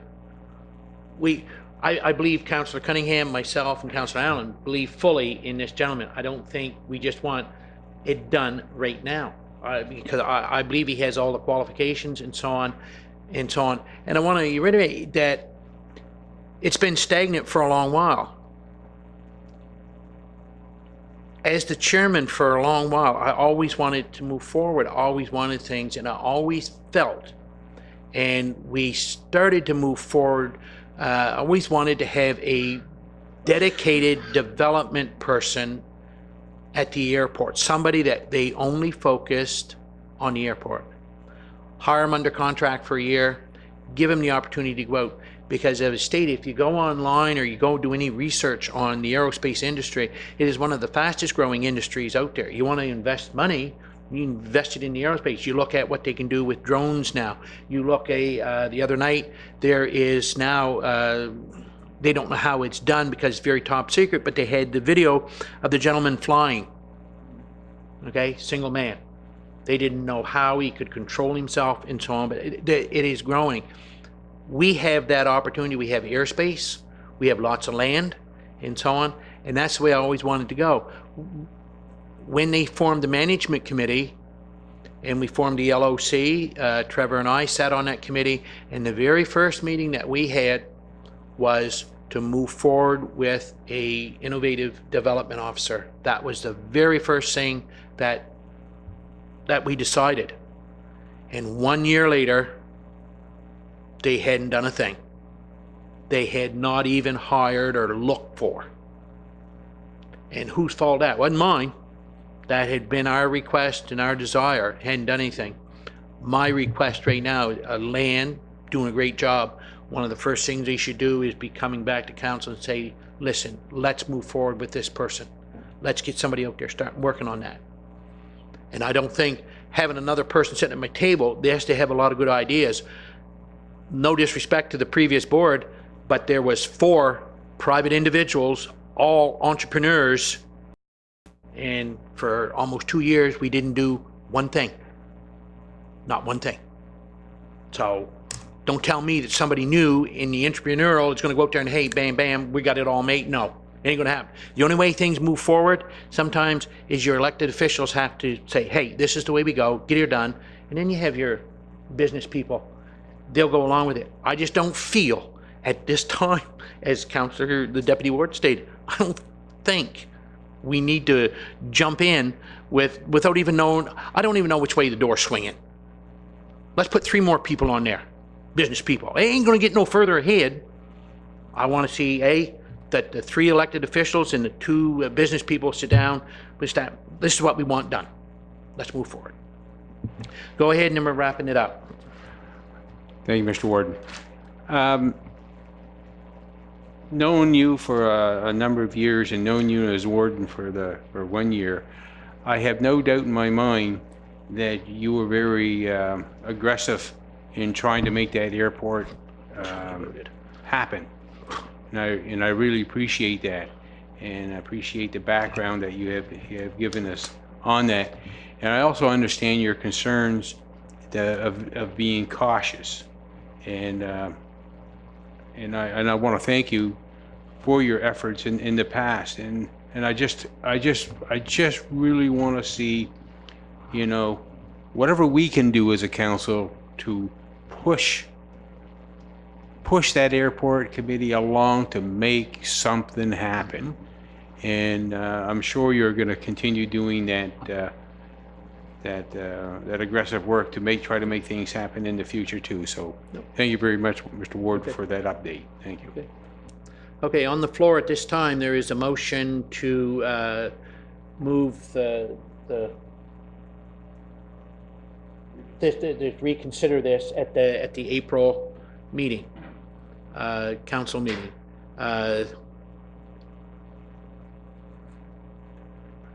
Okay, at the April meeting. It has been moved and seconded, so that's on the floor. No for any further discussion. Question on the motion? Question being called. All those in favor signify by saying aye. Aye. Contrary minded? Motion carried. Thank you very much. The next item up, I believe, is, I won't call it adjournment because we still have a couple of items, or one item, if council so wishes to discuss in camera. Is that your wish? If so, we'll just adjourn. Is that your wish? Okay.